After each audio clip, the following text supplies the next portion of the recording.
We'll call the meeting to order for the day. First item on the agenda is approval of today's agenda. So moved. Second. Motion and a second to approve the agenda. All in favor signify by saying aye. Aye. Opposed, same sign. Motion carries.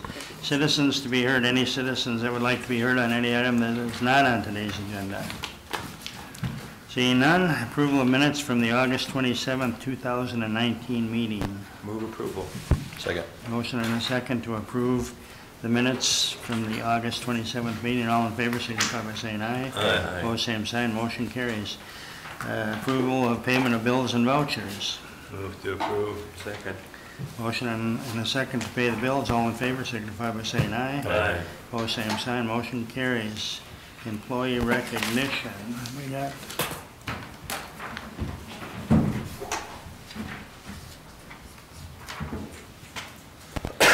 Maureen Keigan. Marine's not able to be here, she's on vacation. Maureen had 15 years of service, so I just pass along our appreciation. I certainly will, thank you. Appreciate it.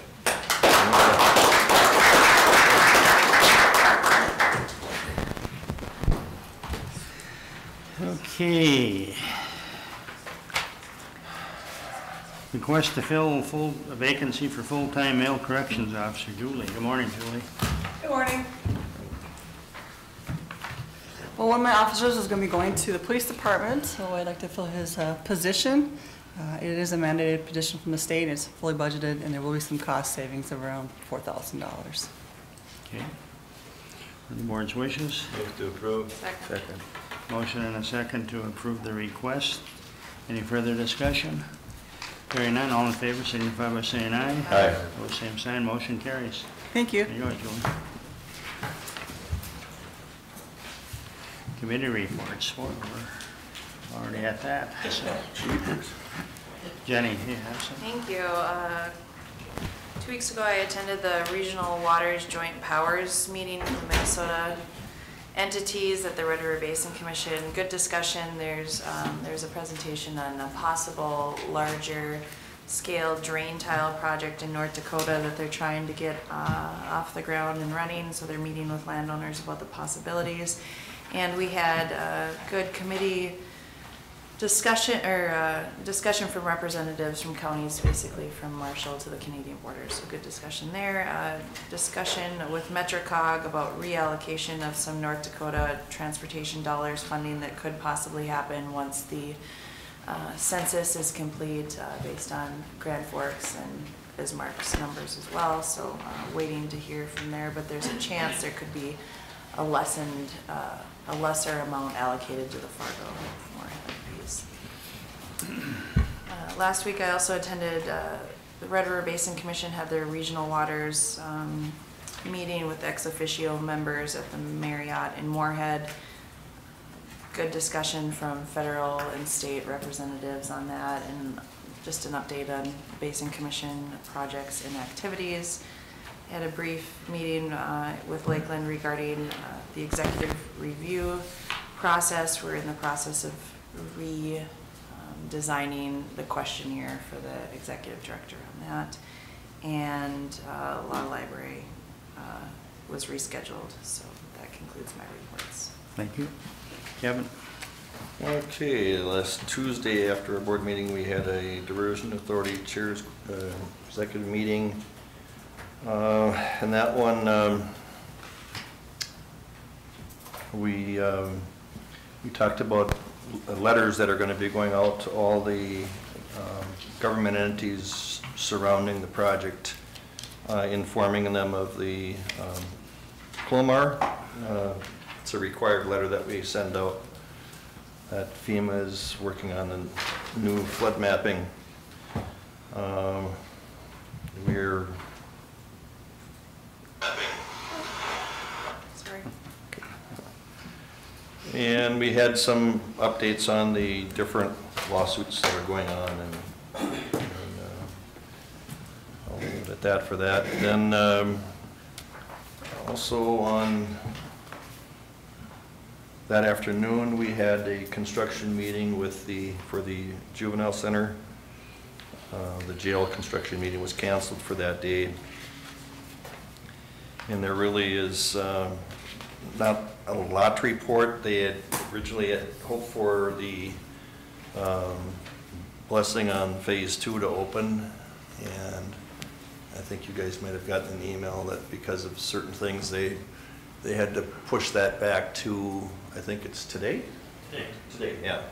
So the inspection is today, and hopefully then we'll have the blessing to move forward and start to use that one of the new areas, which would give us how many extra beds? We'll get another 24. Another 24 beds, starting today, so. And then on Thursday morning, we had the Clay County Joint Powers meeting, and that one we had quite a discussion regarding the Career Academy that Moorhead is looking at. Really good discussion on that. And then we talked about what we intend to do for the intergovernmental retreat in January. And I think the focus is probably gonna be on workforce, and and then how something like this Career Academy can be a real benefit to to the workforce in our area. Because it'll give them some early training in some of those areas that are really in need of right now. From the standpoint of our commercial businesses. And then yesterday we had another Diversion Authority Chairs Coordinating meeting, and we got an update on we are going to have a visit from Major General Mark Toy. He is the new commander of the Mississippi Valley, that's out of Minneapolis. So he's going to be visiting here in mid-October. We talked quite a bit about the WRDA and other funding for the financing of the plan. We've got some opportunities to potentially save several $1 million if we're able to be accepted into the WRDA funding. And those are very low interest loans that could really have an impact on our total project cost. We talked about the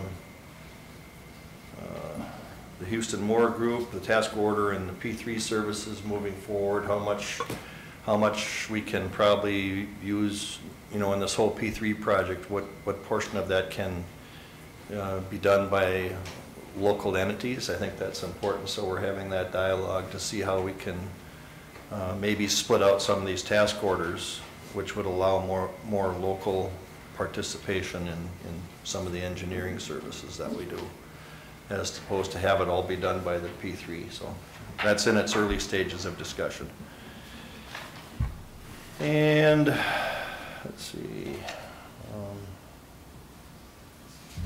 the work on the inlet structure is, they have the equipment back out there as of yesterday, and so they're actually doing some construction work again on that inlet structure.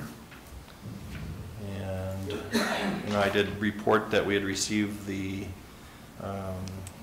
presentation last week here at this meeting from MetroCog regarding the recreational components that could be handled through the diversion project. And that concludes my report. Thank you. Frank?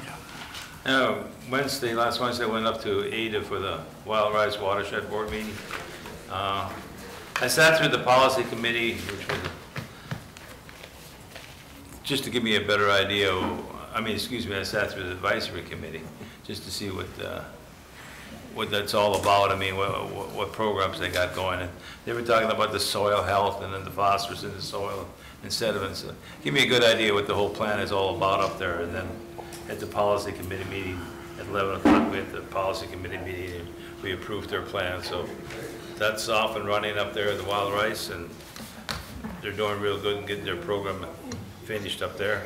Last night I went to Hagen Township, just talked to about things going on in the county, and they were very interested in the Sentence to Serve program. You know, it surprised me that, you know, you think this program's been going on for a long time, and these townships aren't quite aware of it yet, that, you know, that program is there, you know, and they were just surprised to hear, hey, well, they do all that stuff, you know, we can utilize them and stuff, so I think it was worthwhile going up there, and also they were glad the highway department, they had some culvert extensions they needed for one of their projects, and the highway department responded real quick to them, so they're very happy that Dave and his crew were up there right away, so that concludes my report. Jim? Thank you, Mr. Chairman. On Wednesday, the 4th, I attended the City of Moorhead planning meeting, and we approved conditional use permits for a mosque and an Islamic education facility in the old Moorhead Electric property at the corner of 20th Street and 12th Avenue South, just to the east, 2215 12th Avenue South. Plus, we approved a request for the Red River Valley Chinese Christian Church to rezone their property at 1019 4th Avenue South to allow up to 20 additional parking spots, which will mean 20 less cars parked on the street over there by MSU at that time. We'll be reviewing a draft comprehensive plan, RFP, for planning in the future. And then on Thursday the 5th, along with Commissioner Campbell, I attended the Clay County Joint Powers, which he discussed. And in addition to talking about the Career Academy, Superintendent Brian Tygeson from Dilworth, Glendon, Felton talked at great length about how excited the different county schools are involved, or about being involved in this Career Academy and the opportunities it presents to them that they could not even think about doing themselves. And that was very nice. And then it was all, the background of this was all in the discussion about the Independent School District 152 referendum that's on the ballot this fall. And so how important that is. And then on later that morning, I attended the local advisory committee for children's mental health for Clay County. We had updates from the various providers. And then later that afternoon, I attended the Clay County Collaborative Governance Board meeting, and the work plans were reviewed from 2019 and 2020. That concludes my report. Thank you. I just had the construction meeting on the detention center, and Kevin reported on that. And the meeting was shorter than usual, so that's a good thing. So things are going in the right direction, I think, finally there. So, Steve? Thank you, Mr. Chair, Commissioners. On the 3rd, I met with the city officials from Moorhead, Glendon Police Chief Klein, on the dispatch center, a series of issues there. We've had I've reported on a number of meetings. I thought that it may be beneficial if we have established the potential of a dispatch committee. I think there's going to be a number of meetings coming in the future. Commissioner Wayland is, because of his knowledge of the program, has attended a number of those, and so I would like to bring that for consideration of the board to have that discussion. Yeah, I think we're at a point where we need that, and it'll probably be beneficial in the future too to have, you know, that topic as a committee, you know, in the years to come. So I would, you know, be happy to serve on that. And actually right now, I mean, we need to have some discussions with the mayors of Moorhead and Fargo and the Cass County Commission. And so at least for now, I'd like to have Commissioner Campbell as the alternate until we, you know, get some of these things worked through. So, because we work with those people with the diversion pretty much daily, so.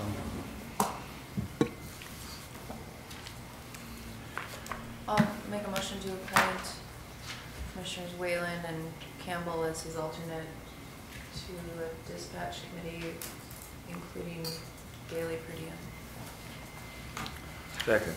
Have a motion and a second. Any further discussion? All in favor signify by saying aye. Aye. Opposed, same sign. Motion carries. All right, thank you. Later that morning, participated in the Diversion Authority Chair meeting that Commissioner Campbell has addressed.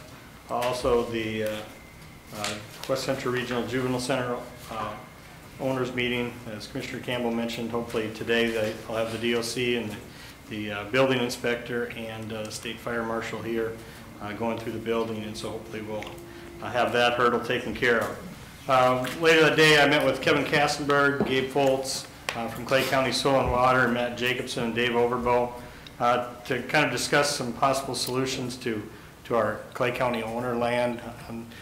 We have different issues, whether it's trees falling over or whether we have weeds.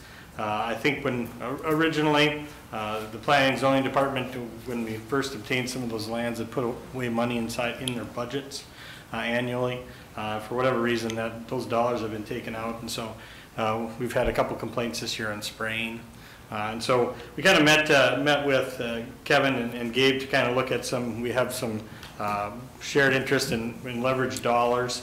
And so we're looking at, is there a possibility of using some of those dollars that the county leverages for soil and water to pay for some of those, at least some of the spraying. So that conversation will continue. Steve, we do have a county-owned property committee. Okay. And I know we've talked about that in the past. Specifically, that's kind of how we came to the agreement on the Crestwood property. Okay. So I think it probably would be worth discussion at the committee level to see, one, if we can do anything further to liquidate some of those properties, and if we can't, then talk about the avenue. Okay, all right.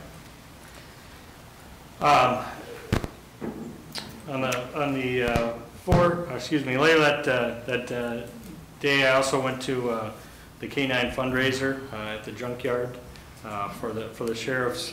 Sheriff's looking at the second K-9 dog.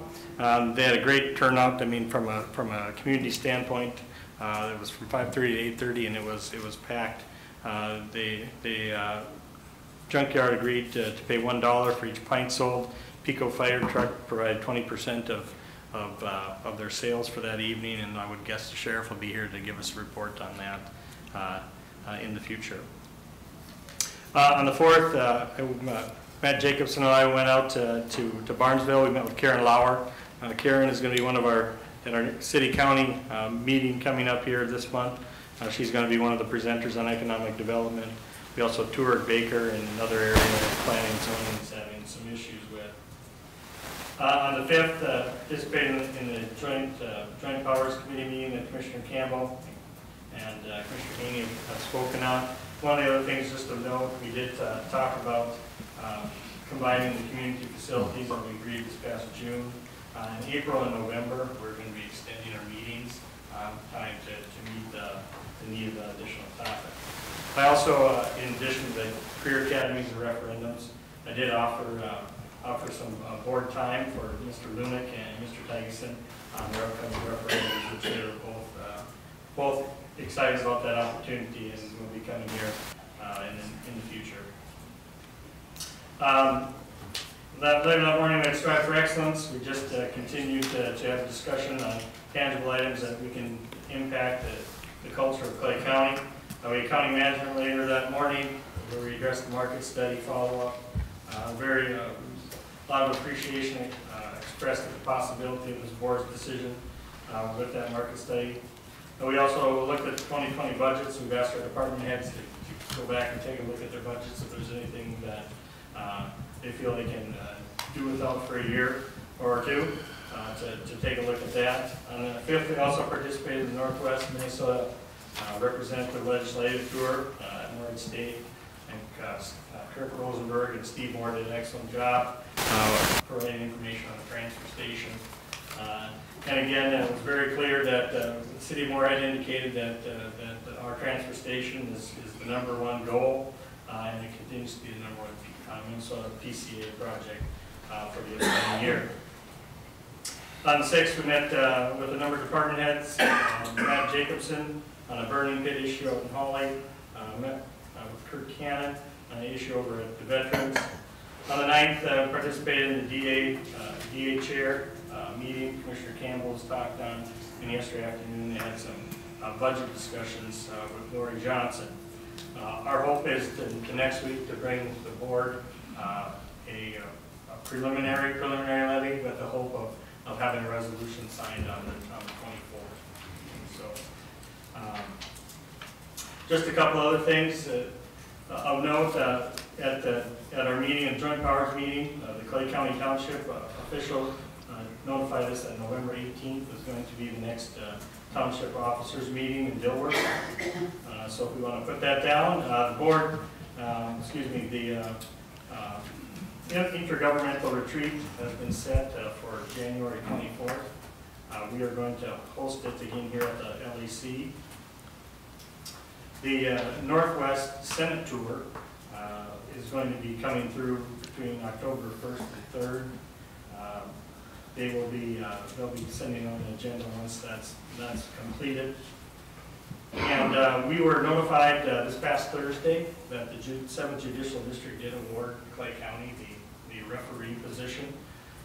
They are now going to start the hiring process with the hope of having someone chambered here by November. And so I've worked with Joe and Joe's staff. He needs about a week and a half to make some adjustments down there to the office area. I've also talked to the Public Defender's Office, who currently utilizes that space, and we're working on finding them an additional area if we're able to make sure that their needs are met in that space. And any questions? Oh, sorry. Next week, just to put on your agenda, we have the Clay County Attorney's Office has gone through the PACE JPA from the presentation that we had last week. We'll be coming forward with a recommendation and a resolution next week. Dara Lee is asked to come back next week after the topic was tabled on August 17th. Just for the board's note, that the HRA board met after the meeting last time. They rescinded their original levy request and will be bringing forth a levy request of $225,000 rather than $450,000. That should conclude my report. Thank you. Okay, next item on our agenda is public hearing, Aggregate Industries appeal of Planning Commission's decision to deny interim use permit. Yeah. Oh, we gotta wait. Oh, yeah, I guess we do. Just take a short break. We'll take a 5-minute break, then we'll be back. Next item on the agenda is the public hearing for Aggregate Industries appeal of Planning Commission's decision to deny interim use permit. Make a motion to open the public hearing. Second. Motion and a second to open the public hearing. All in favor, signify by saying aye. Aye. Opposed, same sign. Motion carries. Matt? Get this thing started. Morning. Morning.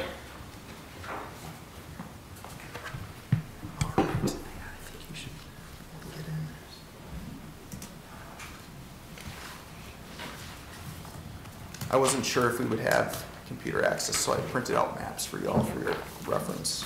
All right.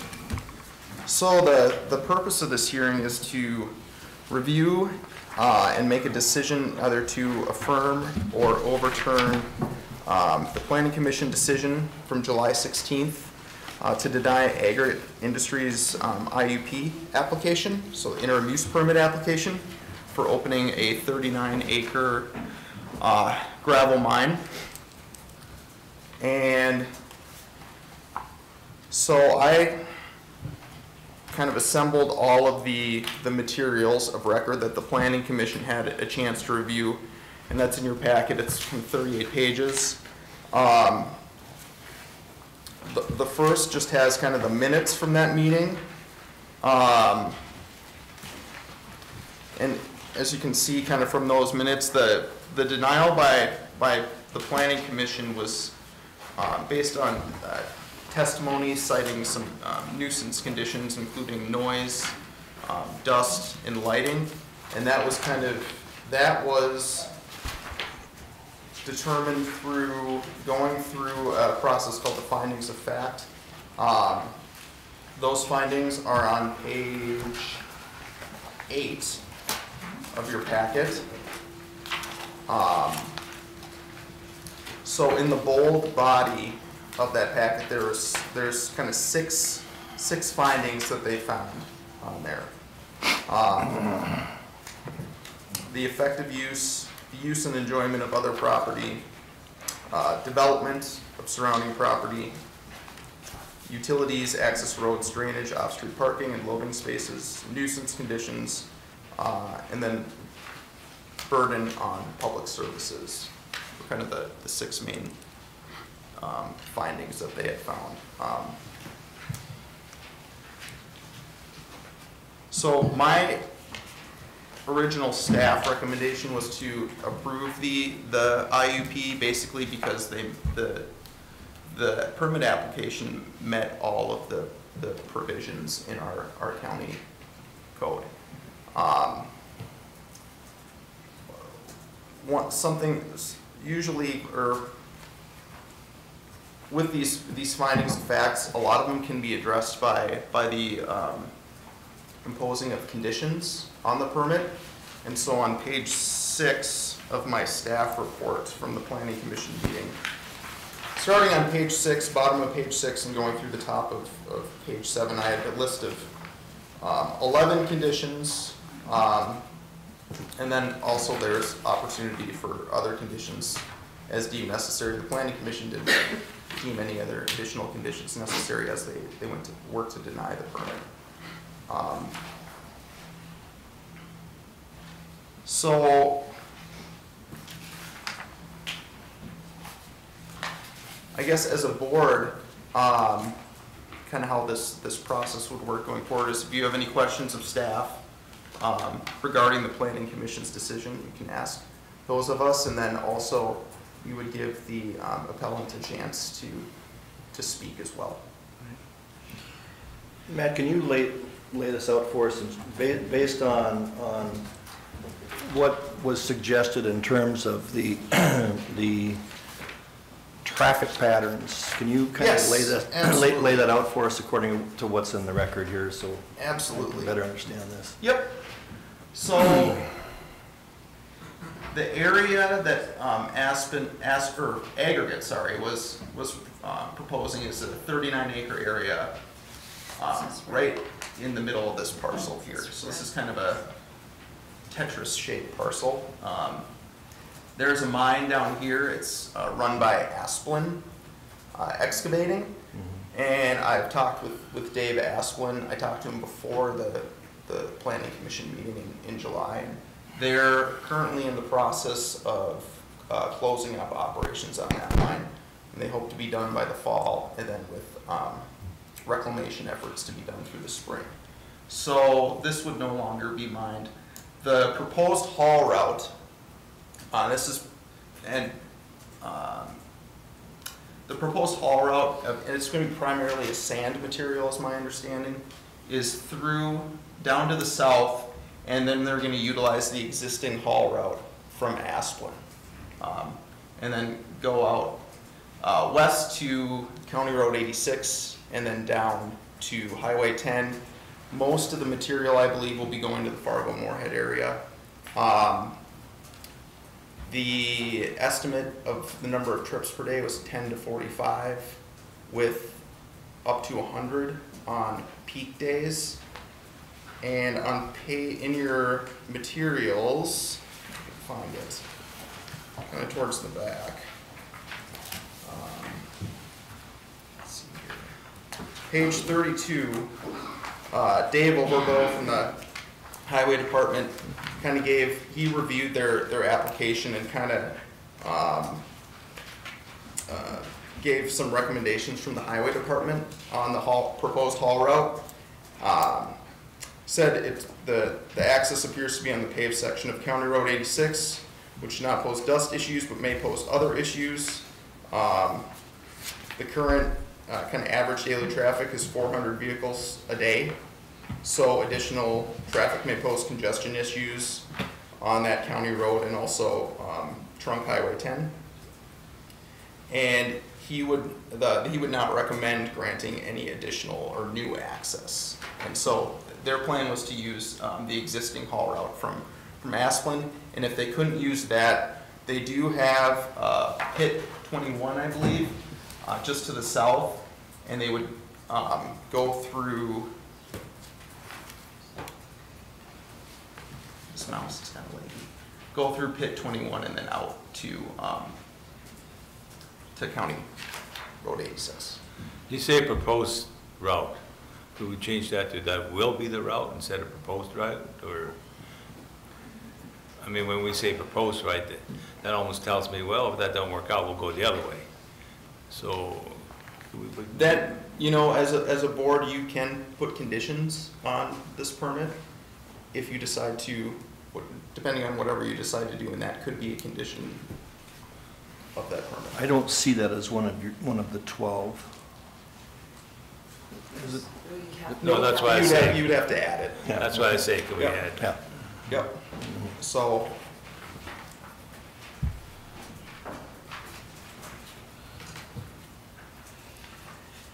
Anybody else? Yeah, I guess I'm asking more questions, but I don't Yeah. know. Anybody that would like to be heard on this issue? And Mr. Chair, maybe if I could just say, I mean, as the commission knows, I mean, this really is seen as an appeal.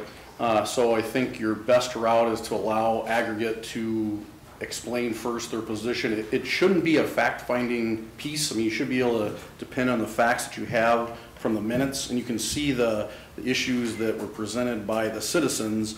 So really, depending on how many citizens want to be heard, it shouldn't be just a repeat of those same statements, because we have those in the record.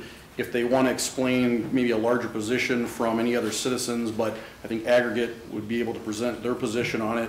If the citizens, either, you know, if several want to present their position, but again, it should be based on the facts as were heard from the Planning Commission, and how they made their decision should be how the commission, I know that you as the chair understand that, but I just would maybe point that out. Okay, would Aggregate like to be heard? Good morning. Good morning. Tammy Norgard here with the Vogel Law Firm on behalf of Aggregate Industries. I have just a brief PowerPoint that kind of outlines the presentation. I've got copies for you guys too, if I can provide them.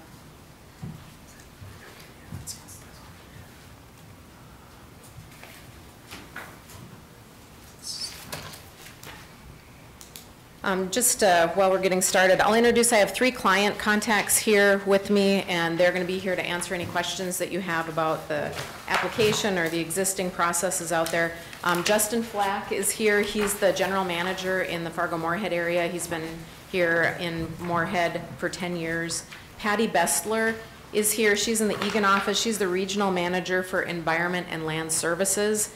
And I have Jarrett Robertsdahl, and he's the operations manager in the Fargo-Moorhead area. He's been out in Pit 21, worked in that area for about 5.5 years, so they're very knowledgeable about the processes that are in play out there right now and what they're intending to do with pit number 177.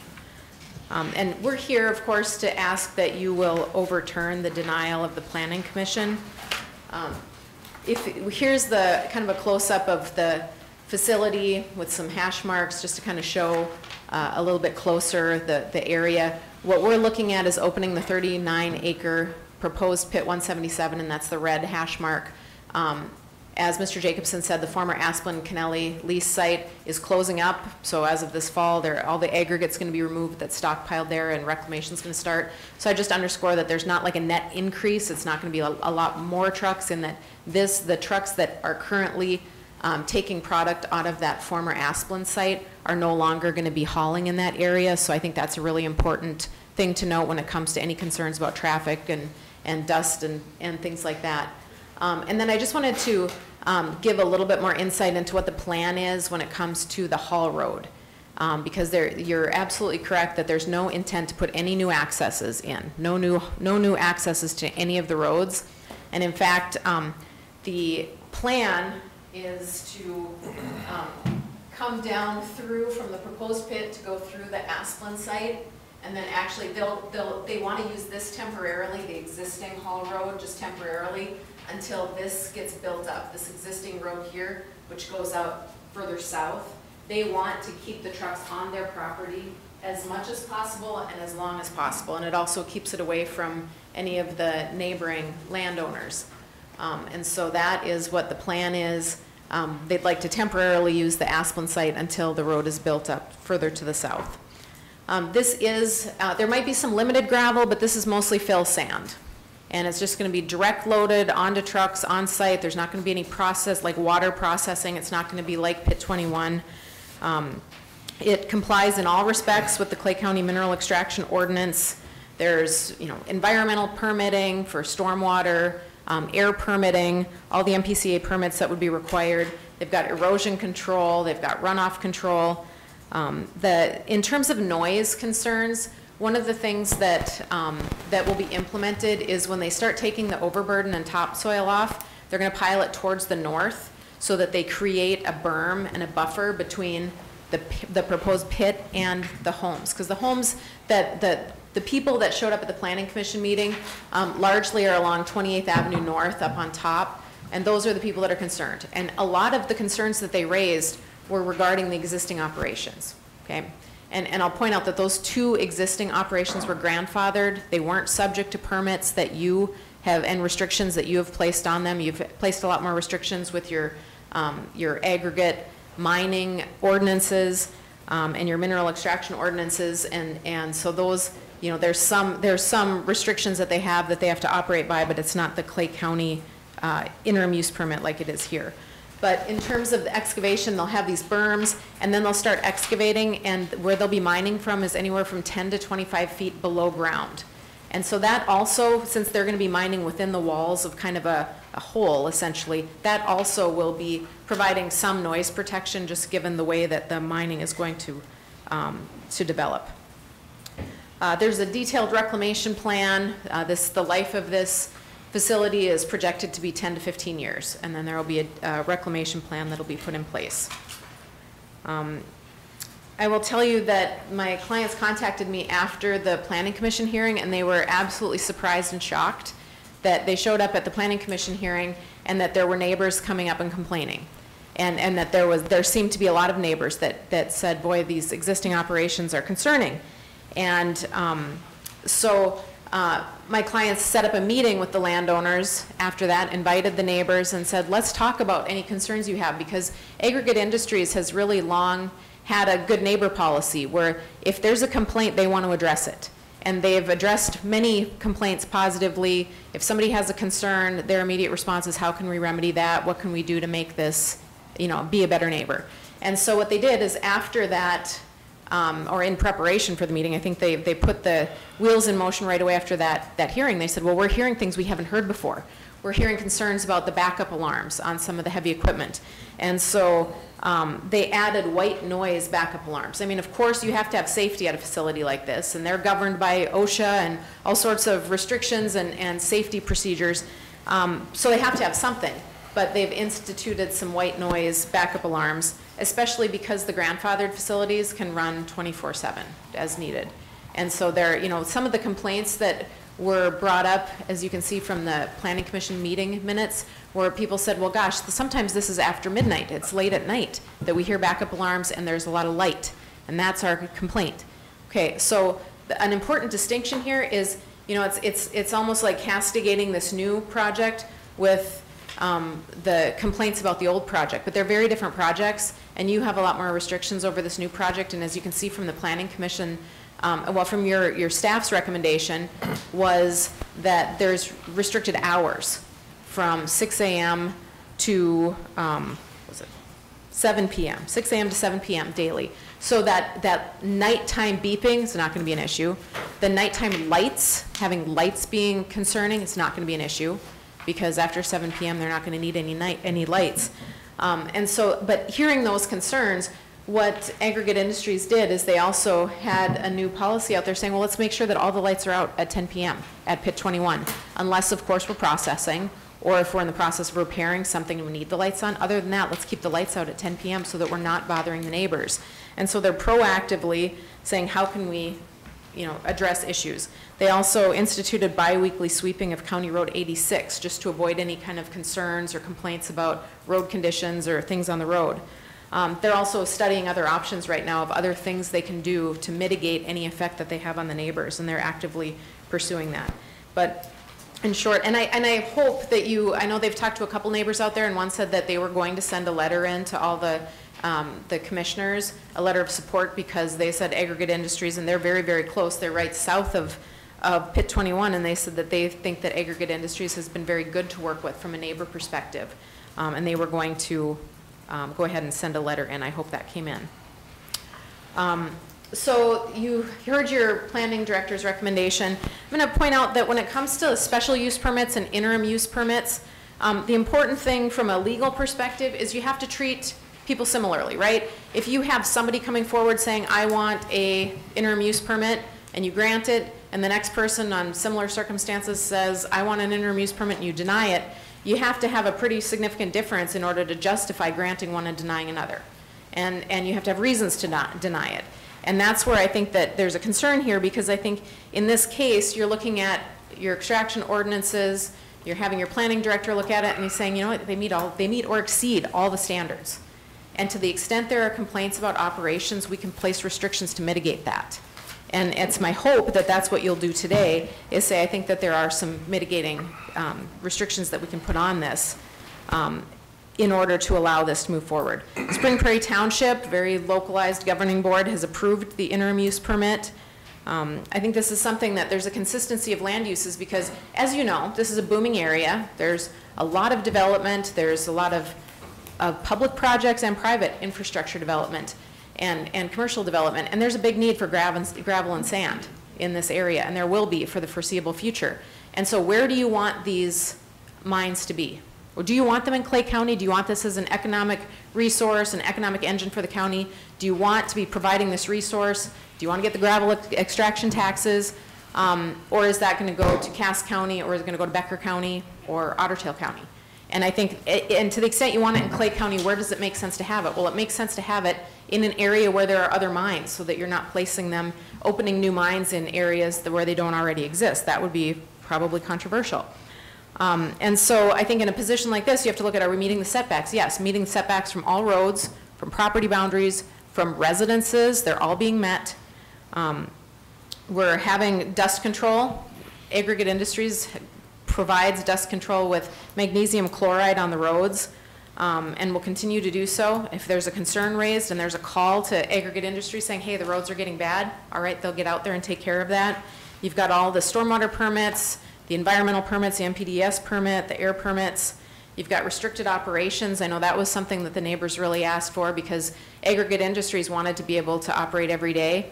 And your planning director said, well, let's at least have Sundays off. Let's go Monday through Saturday. Aggregate Industries said, fine, that's a reasonable restriction. We're fine with that. And so we'd like to see Monday through Saturday, 6 a.m. to 7 p.m. They're working with the wetland. They're getting appropriate approvals to have a wetland crossing. And so I'm hopeful that you will agree that, that there are conditions, and your planning director listed 11 of them. And all 11 of them are totally fine with Aggregate Industries. I think they're completely reasonable. I also think it's important just to underscore the economic impact, because Aggregate Industries is a big company. It's located, its regional headquarters in Moorhead. I mean, how much time do you spend trying to draw economic development to Moorhead, to Clay County? And here you have somebody who's operating gravel mines and providing resources as far as, I mean, Fergus Falls, Otter Tail County, they've got some mines in Becker County. They're providing sand and gravel as far as Carrington in North Dakota, and they're choosing Moorhead as their regional headquarters. They have 7 locations throughout Clay County. They're hiring 55 employees in your county, with 6 more to come with Pit 177. It's important to note your gravel taxes, $120,000 in 2018. That's going to go up. If you allow the Pit 177 to go forward, that number is going to increase to the county. They're looking at 30 to 75,000 tons of material annually, and just underscoring, you know, Sanford Hospital, the diversion project.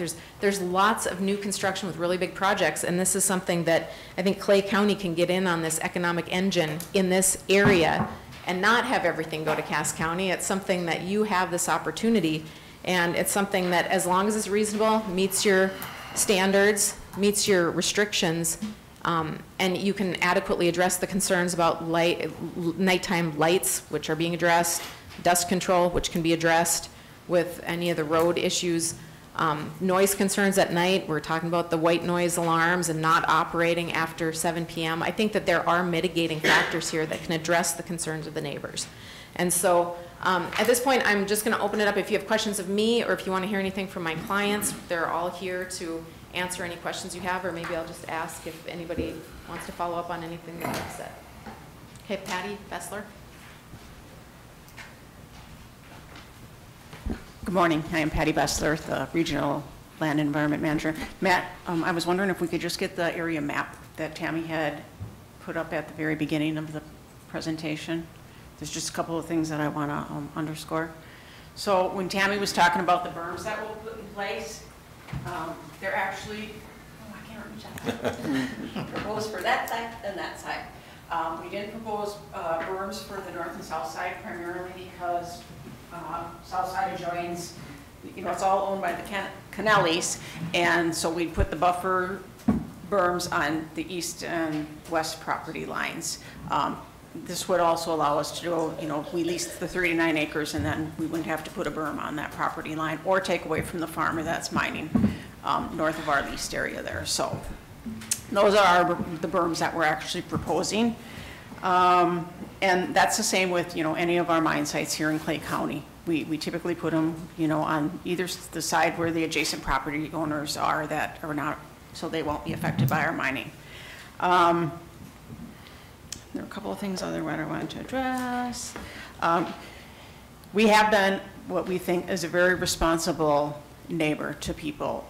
You know, typically, these are the neighbors in the past that we've heard from. These neighbors that start, the residences start there, we exit here out of our 21 site. From time to time, yes, we've heard about dust complaints. Jarrett, he was the operator, plant manager at Pit 21. He was very responsive. He is the very operations manager now, and he's still very responsive. If there's a neighbor concerned about dust, he's out there, and the roads are being watered, the roads are being swept. When we proposed to sweep 86, County 86, we'd be doing it from our egress right here, and we'd be going down. So we're not doing the entire length of 86, I didn't want to clarify that. So, but as necessary, we will do it from our entrance down to the first neighbor's house. And, you know, typically our internal haul roads on Pit 21, we do put chloride down once a year, and that has always been sufficient. We'll water, you know, throughout the course of the year if it's a really dry spell, and we would anticipate doing the same, you know, putting water down on our proposed pit. And if it really was a bad situation and we need to put chloride, we'd do that more than likely too. But for the most part, we water our internal roads and water the pit floors as needed. Of course, Pit 21, we're mining underwater, so we don't need to water. There's enough there. You know, I am hopeful. We did have that neighbor meeting, and that was, like I say, that was in response. We were flabbergasted when we walked out of the Planning Commission meeting in July, and those neighbors on 28th Avenue, and we were stunned. We had never heard from any of them before. We've always had an open door policy. If our neighbors have concerns, they've stopped into the plant, or they have our plant manager's number. That's always available to anybody. It will be today too, before everybody walks out of this room. They can call any one of us three, and we're all very responsive, and we'll, you know, take whatever actions are necessary to mitigate any concerns that the neighbors had. So, like Tammy said, in response to that, we held a neighbor meeting. We did get, and we invited all the neighbors along 86th here. We invited our neighbors along Highway 10 down here. They're the closest ones to this site, and we invited the 28th Avenue neighbors. Like Tammy said, we outlined, you know, went through their concerns, and we have put mitigation measures in place to the white noise alarms.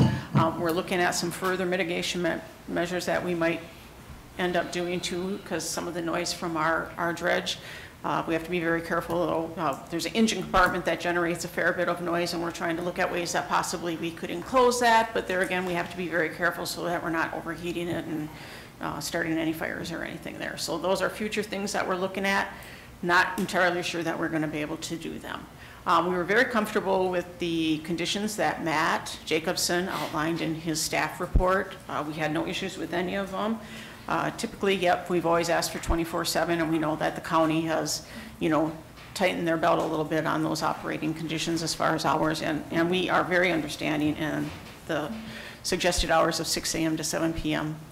those 6 days a week are fine with us, as were all of other Matt's conditions. So if you have any questions, feel free to ask me some, and Jared is here too. He obviously can give you a much better answer about the operations at both the sites, the existing Pit 21 site and our proposed site. Thank you. Any questions for any of these fine people?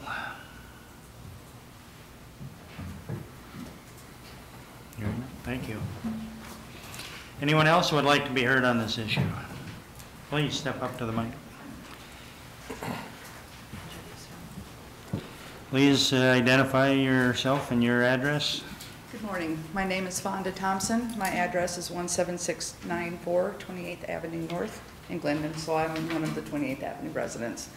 I'm going to be doing this a little off the cuff. Our letter said that we weren't going to be allowed to present. So I just want to address a couple of things that the attorney brought up. As she wasn't at the meeting, there are a couple of things that aren't quite right.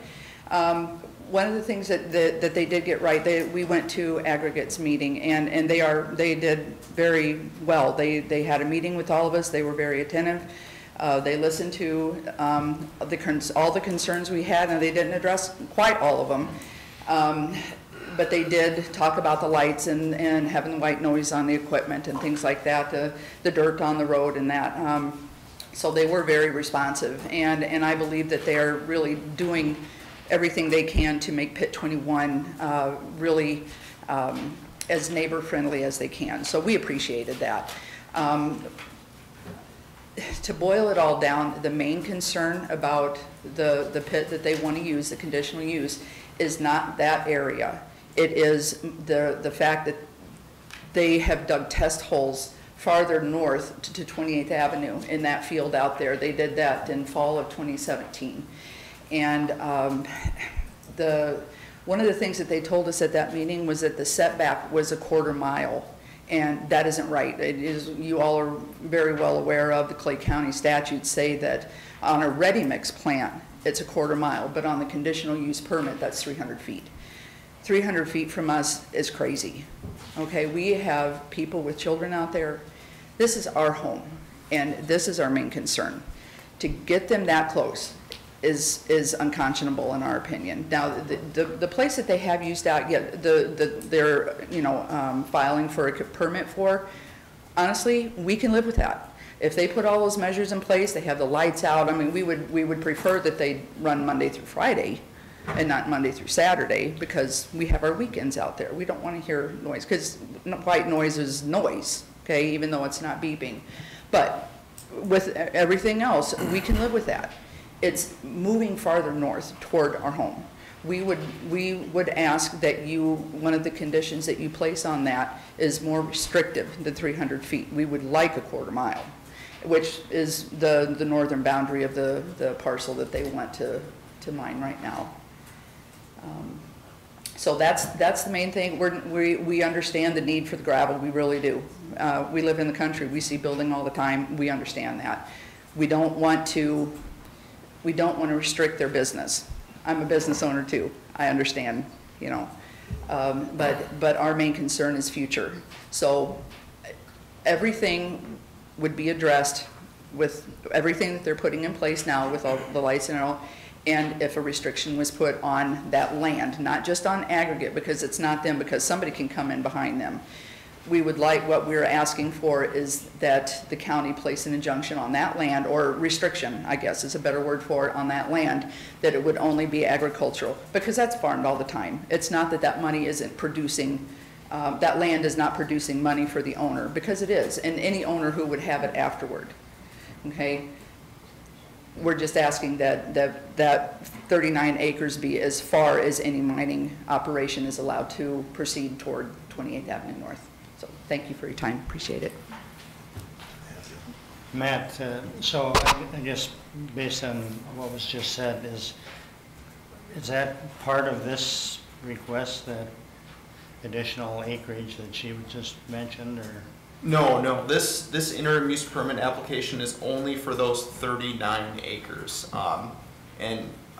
Thank you for bringing this up, Fonda. One of the restrictions that would occur if any mining were proposed further north there would be two restrictions. First, they would have to apply for a new interim use permit. Second is that would likely be considered a connected or a phased operation, which would trigger a mandatory environmental assessment worksheet. And that worksheet is a process that Clay County would go through along with the applicant to determine if an environmental impact statement is needed. It would also determine, and an environmental impact statement would then determine if that project is a feasible project or not. Well, and that would also have to be in conjunction with the DNR. I mean, that's not Yes. just, because Yep. we have a letter at the end of it from DNR inquiring about if an EAW would be needed, but it's that 40 acres is the threshold, and so yes, if they Yeah, were. yeah. And quite honestly, with all of the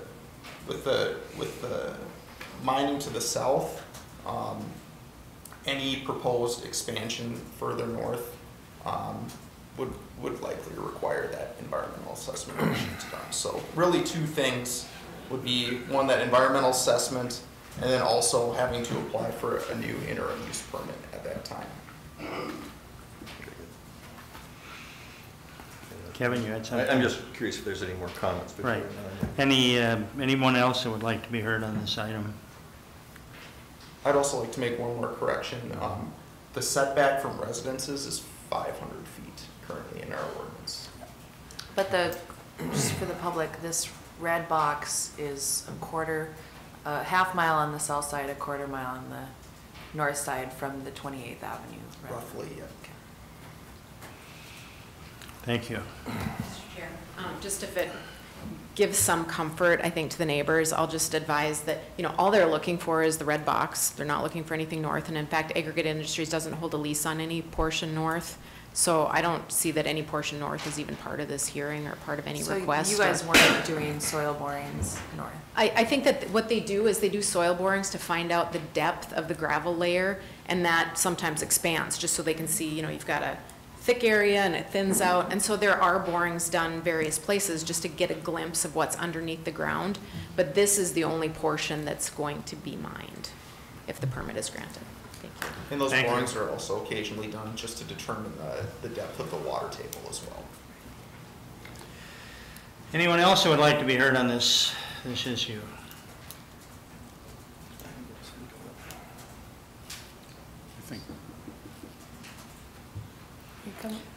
Last call, anyone else who would like to be heard, please. Please come up to the microphone if you want to be heard.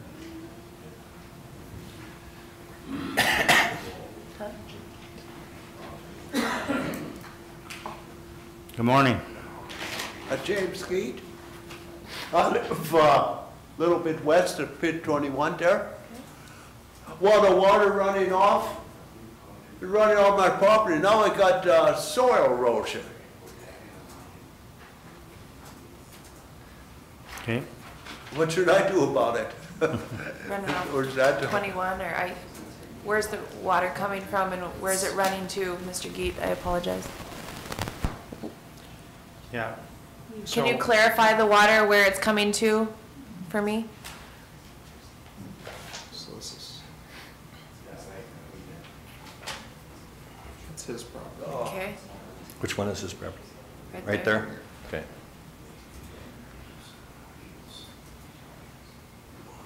So this is the proposed site. Okay. Where is the Highway 170? That right here? Highway 10's right, Well, I live right here, right? Then the northern part here, James, can I, it's running that way. would you like me to help you, since I've been over and tried? So, James, you would live right yeah. here, I believe? He did So this is actually some state wetlands area. We have our water leave site, but which it actually comes in, you can see the drainage from the east side of our pit and flows through the pit. And then it is metered and leaves site through here and They goes said under. that's dried up. The neighbor was over there. That's all dried up. That's where it's running into your pit. So basically the water leaves right here. Yeah. And there's a drainage ditch that was cut some years ago, well before my time. Oh, that's all filled in now. And basically James is property, is this, it's gotta be right here. Just It's to right the on property. One just to more the over. west. Just to the west. Right here. there. Yes, okay. So, I've been over there a couple different times. There's been some beaver dams that Okay. have been a nuisance. But nonetheless, this is your property, just so everybody can see roughly whereabouts it is. And then it continues on its way over to the Buffalo from there. So is that have we talked with Bruce at the watershed regarding the, He has been in the loop okay. in the past years, yes. Well, there's big ruts there now where the water's running. Can you state your name, please, and your address for That's us? Justin. James Gate, And your address? 56547, 121, my address. Okay, thank you. So, Yeah. what Mr. Geets is talking about, this current project isn't impacting, It's a separate issue from it's a this separate, current. Yep. okay. Yep. Okay, thank you. Tammy, go ahead. Chair, if I can just briefly address, and that, I think, has been brought up, it was brought up at the Planning Commission hearing. Bruce Albright and Tim Magnuson actually did go on site to look at the complaint about the drainage. They identified some beaver dams.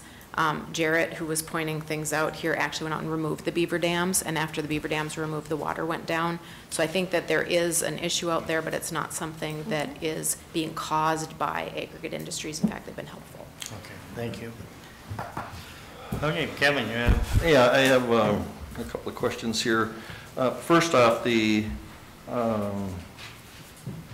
Asplin pit is going to be reclaimed.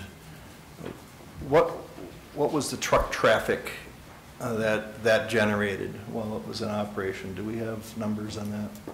That I'm not sure of. Okay. So I'm assuming there would be some sort of an equal offset. I would say the Asplin site was larger. Larger? Yeah. Okay. Okay. And yet they would have been using the same outlet and then going south to Highway 10 as what this proposal would be. They It'd wouldn't be a have little gone to different. Fit 21, but yes, Right, they would have right, gone down right, south down. and then out over to Right to 170. this property line. Right, and they went out that way? Yep. Okay, all right. And then, in terms of the, Tammy, if I can ask you a question on behalf of your applicant. So, the idea is to still use the route through the Asplin pit. Do they have the necessary right-of-way easement I think so. to deal with that? I'm Jared, the operations manager. But currently, basically, we would have to construct a better road to be able to handle the truck weight to stay on our property the whole way. So basically, in term, until that was set up, we would use the current Asplin exit as they've been using until our suitable road is made. So the concern that I Kennelly have. has, yes, the property owner. Okay, so. It's the same property owner. Yeah, property owner. So I would think there should be some sort of an agreement there. Because what happens if that landowner decided to not allow you to use that? Then what happens?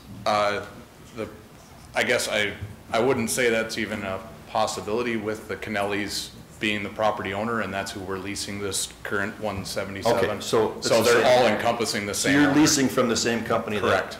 That's Or the same landowner Yes, exactly. that It's has. both parties. Okay, okay, all right. So So- that, This parcel is the same landowner. right, okay. It was communicated through our lease agreement that way, so. Okay. How long till these road improvements would be done that year? It's gonna take a little bit of time, to say the least. I'm hoping to have it done mid-next year at this point, but, obviously it takes a little bit of time to make a suitable road for an 80,000-pound truck, so. Okay. And then just a little bit of discussion on the white noise piece. It seems to me that the large project that is currently going on in Moorhead with the 2021st Street, and again, they got approval for a while to do around-the-clock operations there to get caught up, and Sure. and they you know, just a little background, but they included the neighborhood in that decision process. But it seems to me that that was an issue there too, and they've, so what exactly is done there? When you have this white noise, So what do they do to prevent the? So the white noise, it's just a different style of beeper to alert someone from behind that you're backing up so they don't get crushed through MSHA regulations. Right. Okay. We have to have some sort of a backup alarm to alert surrounding people or equipment. So basically, and actually even in the committee or the community meeting, it is our best practice to put the white noise backup alarms on. It has been forever. And I had to apologize because I've been there for 4 years and I found 3 pieces of rental equipment and 4 other pieces that had moved in that still had a beeper versus the white noise. And, you know, I don't have a good excuse for it other than I'm out there hearing a lot of noise throughout the day. So sometimes noise is noise. I guess I don't know how else to say that, but it is for safety reasons is the whole reason for those backup alarms. But the white noise ones have been suitable for MSHA, so barring they have something that pops up that says we can't, but I don't foresee any issues with that. So then the noise doesn't carry nearly as far when it doesn't beep. It's just more of a type noise, if that makes any sense. Do your leaser trucks have white noise equipped? Typically our lease trucks and all that, they would not be backing up anyways. So again, they're required to have noise backup alarms, but for the most part, the way we set up our loadout facilities is to make sure nobody has to back up, Okay. if at all possible, which should not be a concern up there at all. Thank you. Anything else? All right, thank you. Thank you, Mr. Chair. I think as someone who was on the Planning Commission during the initial hearing, I should probably comment. I think that you can read for yourselves in the minutes what was said. And I think to Ms. Norgard's point, there was a pretty significant difference at that meeting. And it was the fact that we issue gravel permits all of the time. I quite often vote in favor of them because they are an economic engine to Clay County, and I understand that. But the difference was there was a substantial amount of community residents there that had concerns with their prior viewing aggregates prior business as a nuisance. And so I think part of why the Planning Commission denied that is there was concern in them being a good neighbor going forward. And so I think that probably weighs into why the Planning Commission voted almost unanimously against it. I will say that, yes, it is difficult to penalize a company for something that they're not by regulation required to do, and that's a grandfathered pit.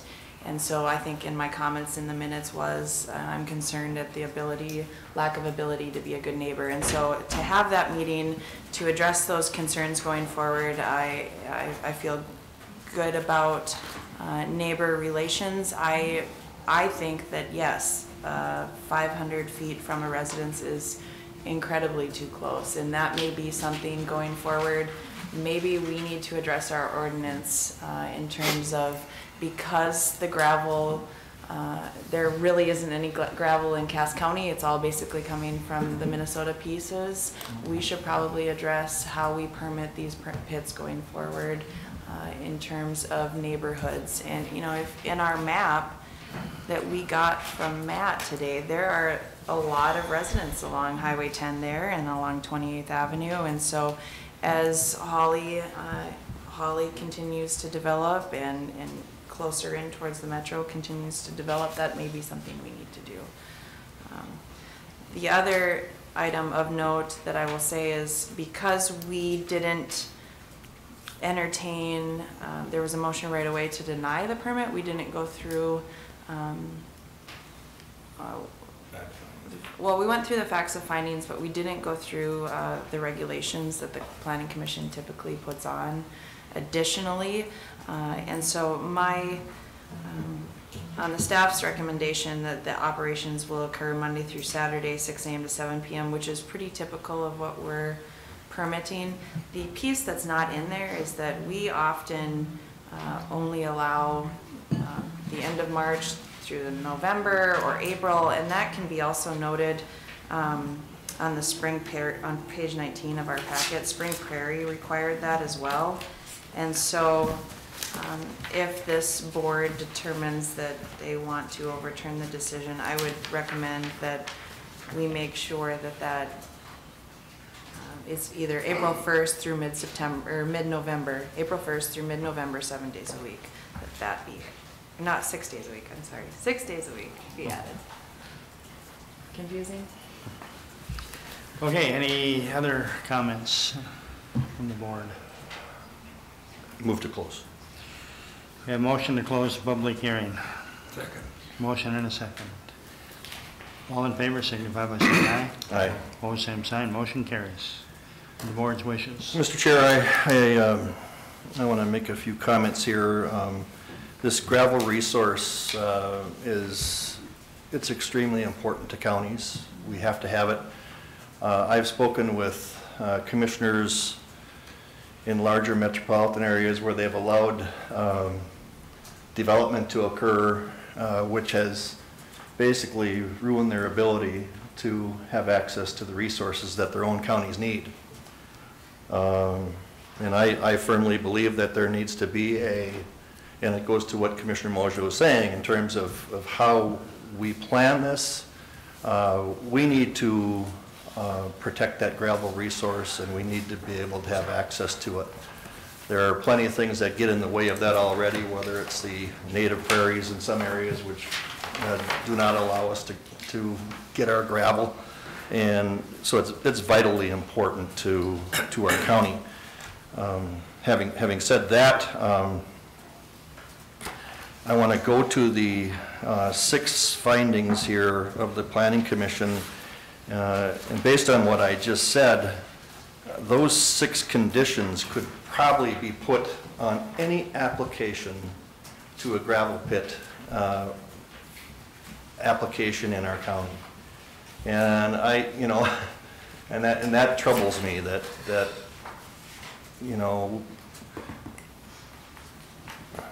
the findings can be that loose, I guess, and I don't want to disrespect what their concerns are, and going to the people of 28th Avenue North, I thank you for your comments and concerns and your willingness to work with that gravel pit. This, as Commissioner Moser said, this did receive support from the township, and the township gave the condition on the terms of timing of the operation from the start to when it can start in April or whatever it is through November.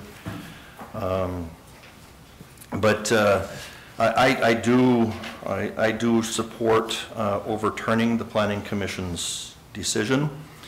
I support it, of course, with the 12 conditions that have been outlined by our staff.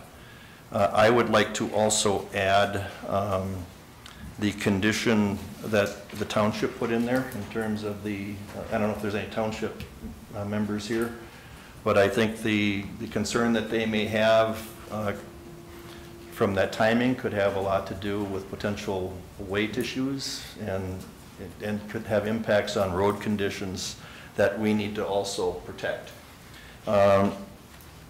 So I would want that condition included.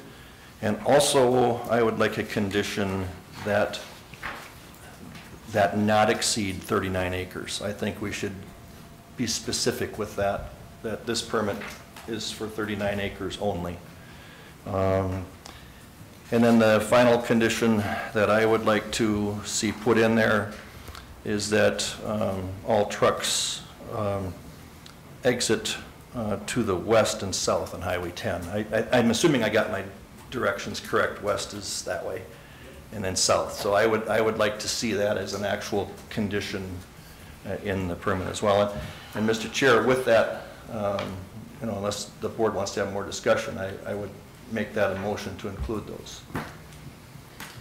The only clarification I have is, am I missing, is it a 7-year? Would it be a 7-year permit?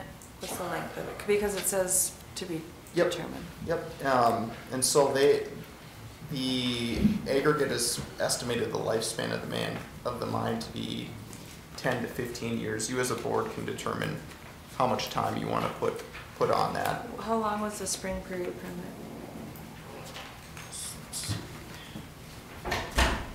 Sorry, Mr. That's a good question. Clarify.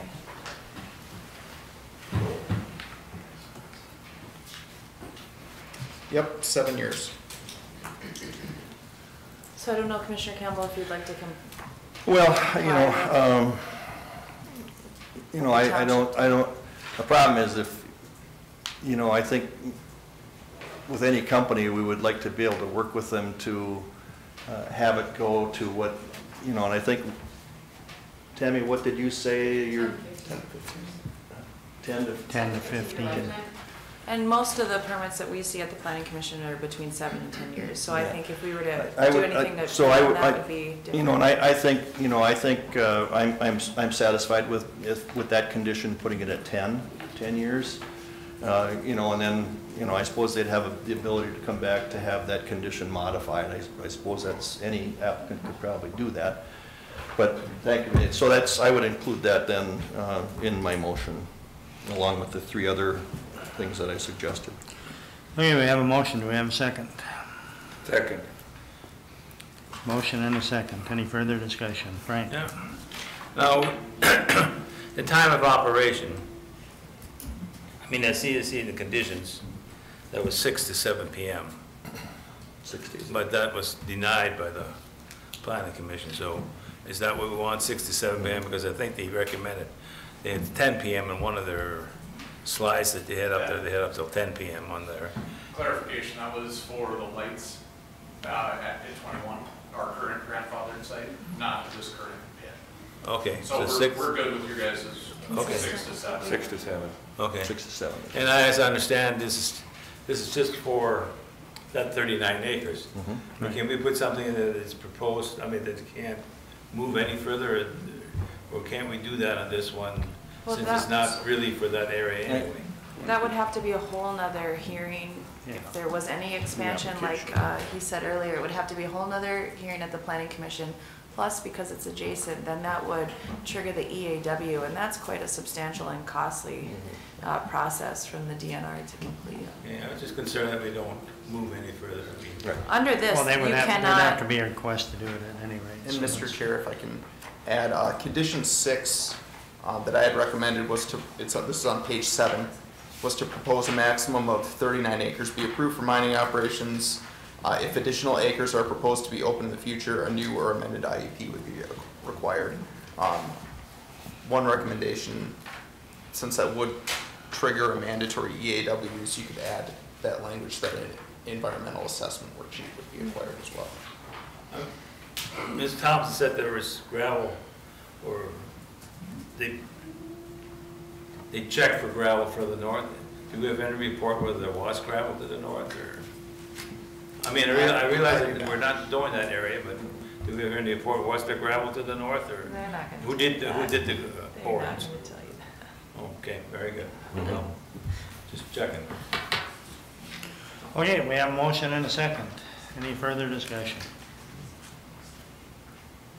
Hearing none, all in favor of the motion signify by saying aye. Aye. Opposed, same sign. Motion carries. Can I say something? After hearing citizens' concerns and aggregates concerns, it's vitally important that if residents see something that may not be complying with permit regulations that we put on conditions, we need to have open lines of communication with not only the company, but the county. I often say I can't advocate for something that I don't know about, and so if you see someone not complying with these regulations, it's important that we know so that we can help to enforce them the way they were supposed to be permitted.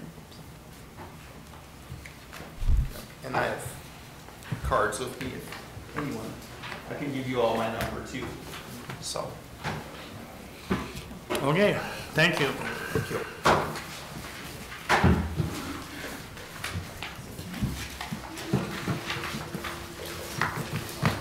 Okay, we're a little behind. Anybody need a break? It's gonna be, what, 15 minutes? Are they here? They're here, yeah. Do you need a break to get ready? I just need to pull up there. Why don't we take like 4-minute break? We'll Yeah. Start at 10 o'clock. Is there coffee in that one over there? Okay, we're back in session. Good morning, gentlemen.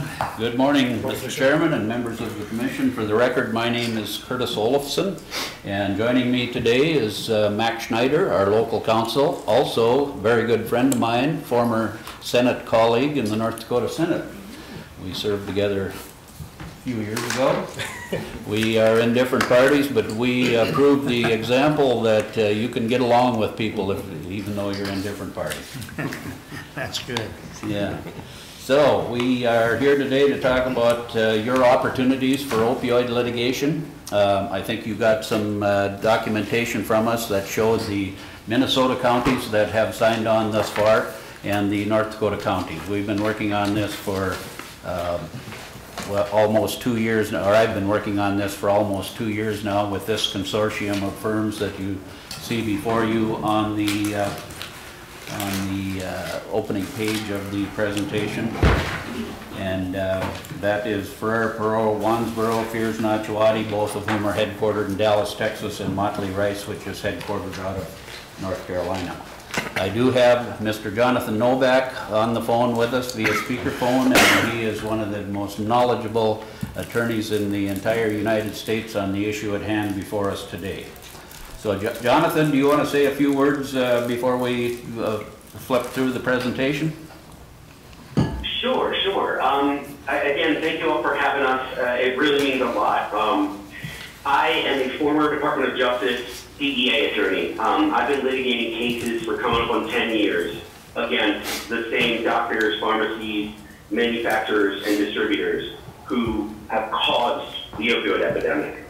There's no question in my mind as to how all this started, and I'm in a really good, I'm in a very lucky position where the rest of the country is catching up and seeing the bad acts that have led to the deaths of our friends and family members, addiction, property crime, and everything else that goes along with it. So as we go through this presentation, I just want you all to keep in mind that we're talking about a lawsuit, we're talking about damages, but at the end of the day, we're talking about how we can possibly solve this problem that is systematic all over this country.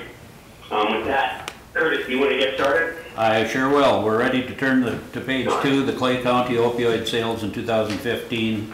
As many as 30 pills of OxyContin per person in the county per year. I think that's pretty much average for the counties we see. Next page, Clay County drug overdose rate from 1999 to 2015. What this shows, this is per 100,000 people. I don't know exactly how many deaths you may have had in your county as a result of overdose, but this is, Jonathan, are these actual CDC statistics from 2015, or are they projections? No, those are the actual statistics from the CDC. Okay. That's why there's a bit of a lag in these statistics, but the last good batch that CDC ran with accuracy was in 2015. Okay. Then we'll move on to the likelihood of addiction slide. This shows the likelihood of addiction depending on how many days supply you are given and what your likelihood of being addicted after 1 year and 3 years will be. 1996, that's when things really took off. Purdue Pharmaceuticals introduced OxyContin. And as you can see, the heroin and cocaine overdoses were the primary cause of overdoses up until that time. And there were roughly 72,000 overdose deaths in 2017, which was more than the total of the Vietnam War, total peak car crash deaths, total peak HIV deaths. Next, oh, there's the, I got my slides a little bit out of order here. Here's where the, on the slide now where Purdue Pharma introduces OxyContin. You can see that the overdose really took off after that. Then we have the slide which shows the deaths from poisonings, and then on the right side the all-cause mortality rate, ages 45 to 53. You can see that the United States is increasing in mortality for people of that age, but the rest of the countries listed on the chart, their mortality rates are going down, and ours are going up primarily because of opioid overdoses. The next slide is a pretty stunning slide. Oxycodone consumption in 2015 was USA is 7% of the world's population, yet we consume 80% of the world's opioids. If you look at the bar graph on the left-hand side, the consumption here in the U.S. compared to other civilized countries in the Western world, and Canada is way less than we are, Germany, Australia. You go all the way over to the right-hand side of the countries listed, the second from the right, the land of my roots, Iceland, that doesn't even show up on the chart. They do on lots of other stuff. Okay, then the next graph is the world oxycodone consumption from 1980 to 2015. This is just another illustration of the difference between the United States and Europe. Our consumption is way higher. And if you look at that chart, you'll notice that number starts spiking right in 1996. Yep. And there's a reason for that. That's, as we said, that's the year that OxyContin was put on the market. But it wasn't just a drug that was put onto the market.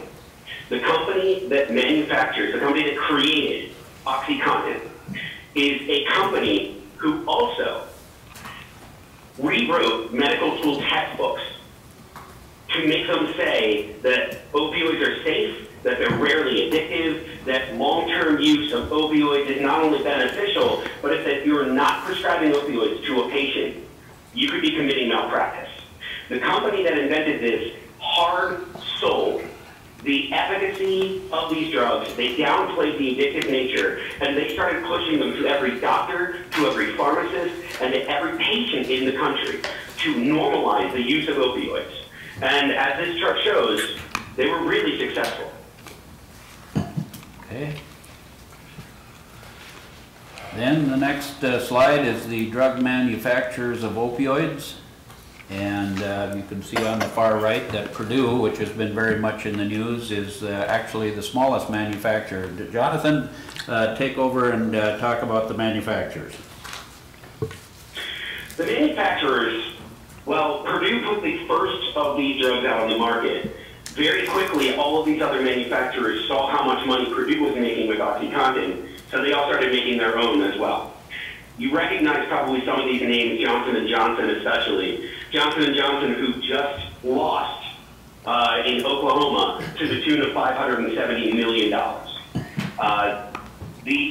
What we have shown repeatedly at DEA and now in civil courts, what we continue to show is that these companies created a public nuisance.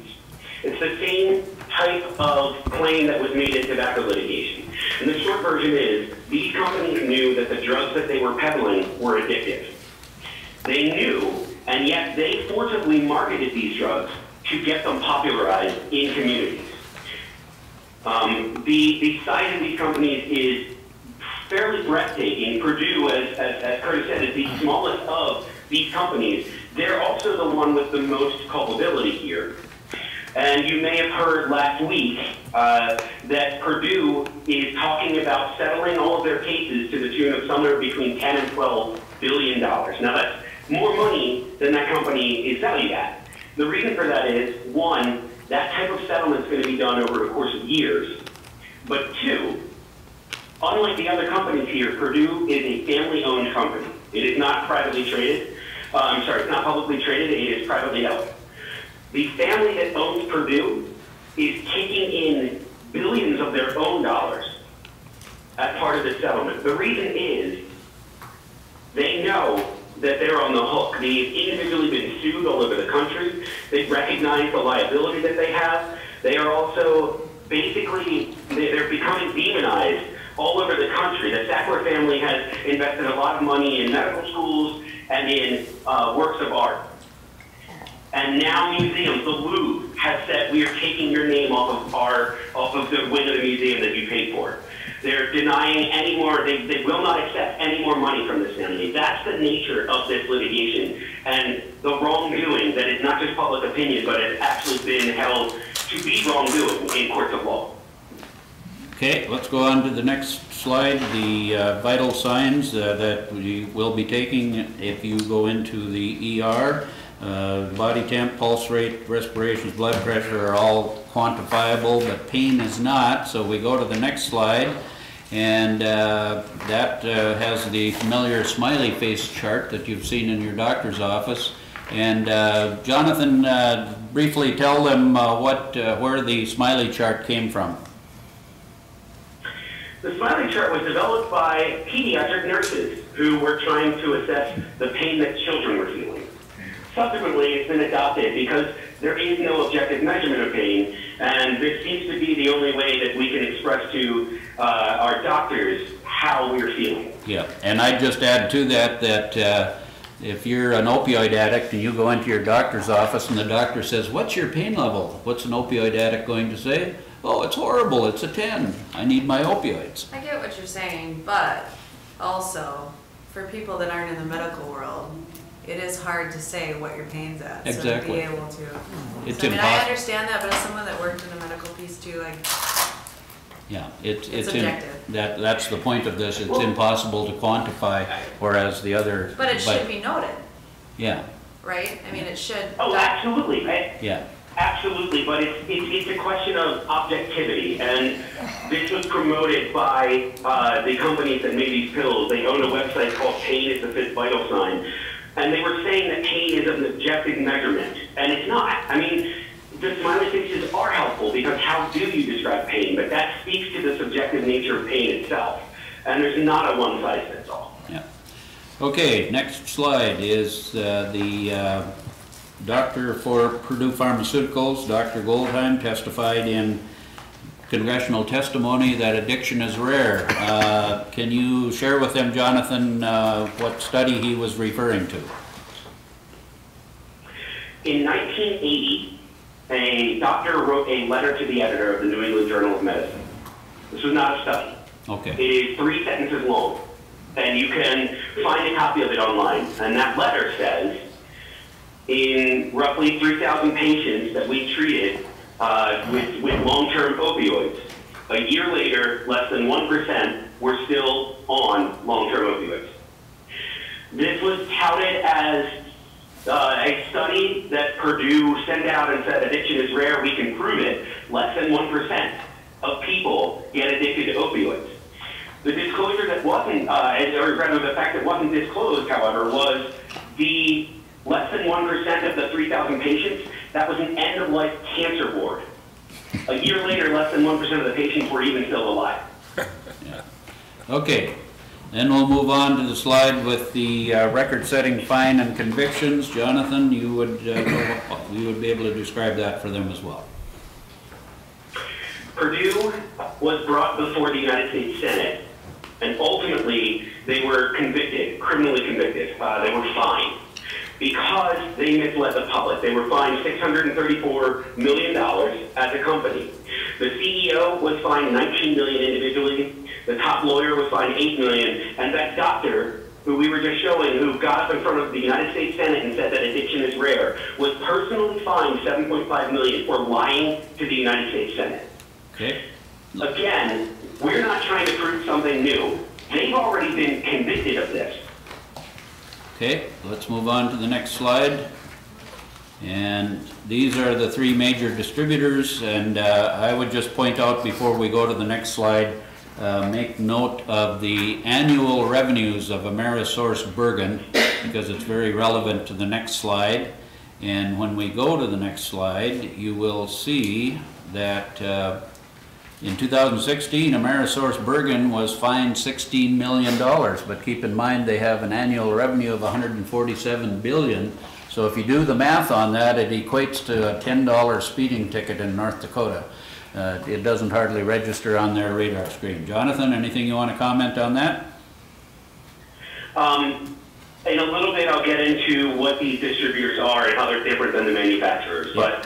But if you looking at all these settlements here, you know, this is a lot of this is from my time at DEA, and I will tell you, we felt that these were a big deal. We felt that these were record-breaking, and when you compare it to, you know, McKesson is the biggest one that we had gotten historically, $150 million, but they make $191 billion a year. Right. So that's barely a North Dakota speeding ticket.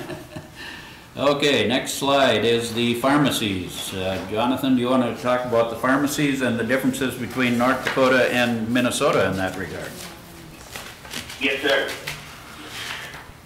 So the Controlled Substances Act was implemented in order to protect the populace from the diversion, the misuse, and the abuse of controlled substances, while making sure that people had access to the medicines that they needed. They created what's called a closed system, and the idea was you can't have a manufacturer directly selling to a patient. They're going to oversell. There's no guards in place to stop them. So they created this closed system. The manufacturers we've talked about, they made the medicines and then they marketed them. They marketed them to people, to patients, and they marketed them to doctors, and they marketed them to pharmacies. They did everything they could to drum up excitement for these pills. The next step in the chain, though, is what's called a distributor, and that's what the three that we're looking at, McKesson, AmerisourceBergen, and Cardinal Health. And what they do is their job, they order from a manufacturer, and they ship to a pharmacy. And their obligation under the law is fairly simple. Under the law, they have an obligation to create a system to monitor and to report suspicious orders. The law defines a suspicious order. It's unusual frequency, it's unusual volume, it's a change to the normal ordering habits and patterns of a customer. When a distributor gets an order from a pharmacy that's too frequent or too large, they have an obligation to hold that order, investigate it, report it to DEA, and then if they can clear it, they can ship it. The distributors never once did that in the 40 years of these laws being in place. Never once. The pharmacies are a different story. Now, the pharmacies are the ones that are ordering those excessive orders from the distributors. The easiest way to talk about this is to talk about one of the cases I worked. It was against one of the major pharmacy chains. And DEA has access to all the shipping and the distributions and the dispensing of every controlled substance that's created and sold in the United States. DEA started tracking the numbers and found that one of these pharmacies here was by far selling the most oxycodone in the state of Florida. So we went in and we looked at their distribution center records. And the distribution center, we looked at all of these shipments. And the shipments were showing that there was a pharmacy here in Florida that in January 2008 was averaging roughly about 100 bottles of oxycodone a month. In January 2009, they were averaging 10,000 bottles a month. Somewhere in that year, there was an increase in frequency or in volume that someone at the distribution center should have said, that's suspicious, why are they ordering so many pills? They didn't. They didn't say that once. This was a case where we had a sheriff in a small town called Oviedo, Florida, who had written to this corporation and said, you need to help us, please help us. Your pharmacy has turned into an open-air drug market. We stationed police officers there, not only to make arrests, but because there have been 6 overdoses inside that pharmacy, including one where the patient went up, he got his Holy Trinity, which is an opioid, a benzo, and a muscle relaxer. He also got syringes from the pharmacist at the same time. He subsequently went into the bathroom, shot up, overdosed, and died. Please help us. That corporation did nothing. They never responded. And when we went in and shut down that pharmacy, the prior month had been the highest volume of sales yet for opioids. They didn't care.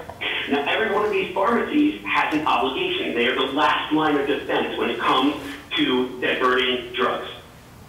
They're supposed to look at a prescription and they're supposed to notice what are called red flags. These are defined by law. These are easy to know if you just do a quick Google search online. This is common knowledge. The pharmacies have an obligation to identify, wait a minute, why is this carload of people who all have the same address, but they're not family members, who all went to the same doctor on the same day and got the exact same prescription, each one of them, and are now here and every one of them is paying in cash?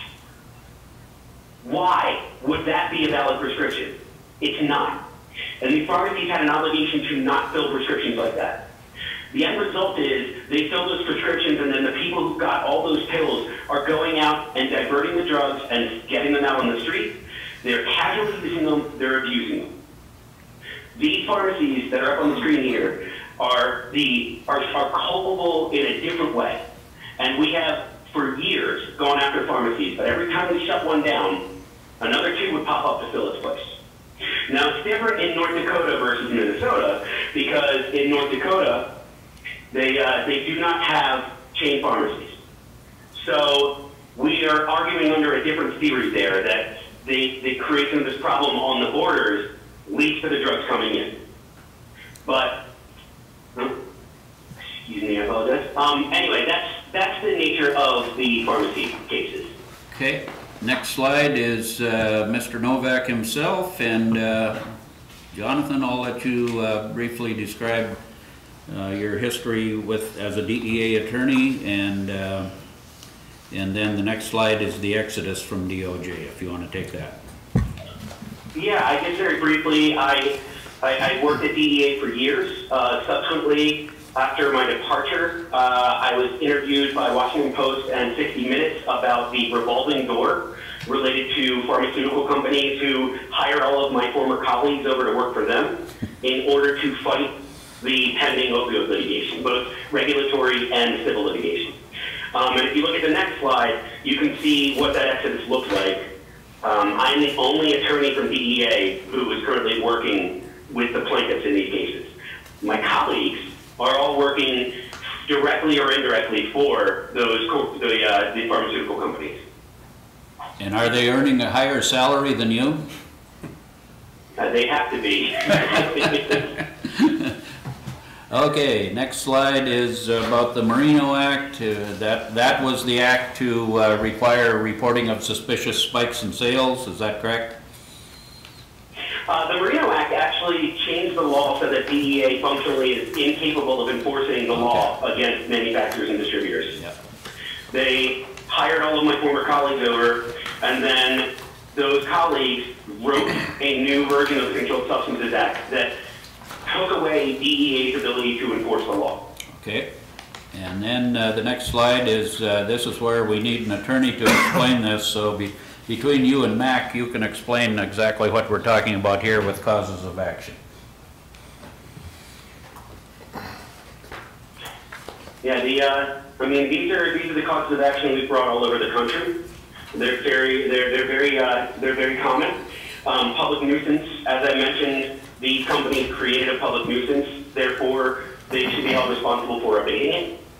Common law fraud, they lie about what about these products, their marketing was fraudulent.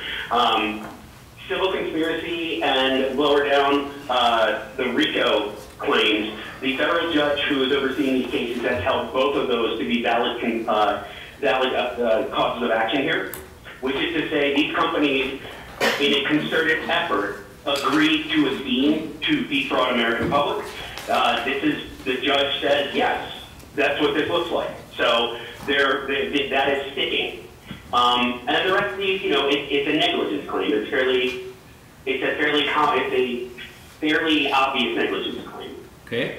The next slide, damages and remedies. A lot of what we're looking for is money to be funded for X number of years into the future so that the counties and cities that we represent can pay to abate the problem. And that money is going to be coming from these companies. But we are also seeking, among other things, some version of back damages or costs that came out of the county coffers, which is to say, the county had to fund Narcan for all the first responders. Well, that money had to come from some other project that had been funded and now didn't get its funding. And it's only fundamentally fair for the counties to get some of that money back, to be able to put money back into the projects that were meant for the well-being of the community and not just dealing with the opioid epidemic. Okay, then let's move on to the judge, or slide with Judge Polster.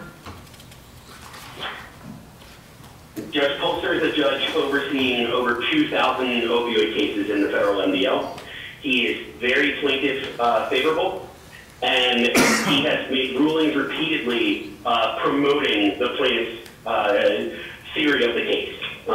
We are very lucky to have drawn him in this. He's passionate about this, and he seems to get it. His efforts are leading towards, hopefully, a settlement here. Okay.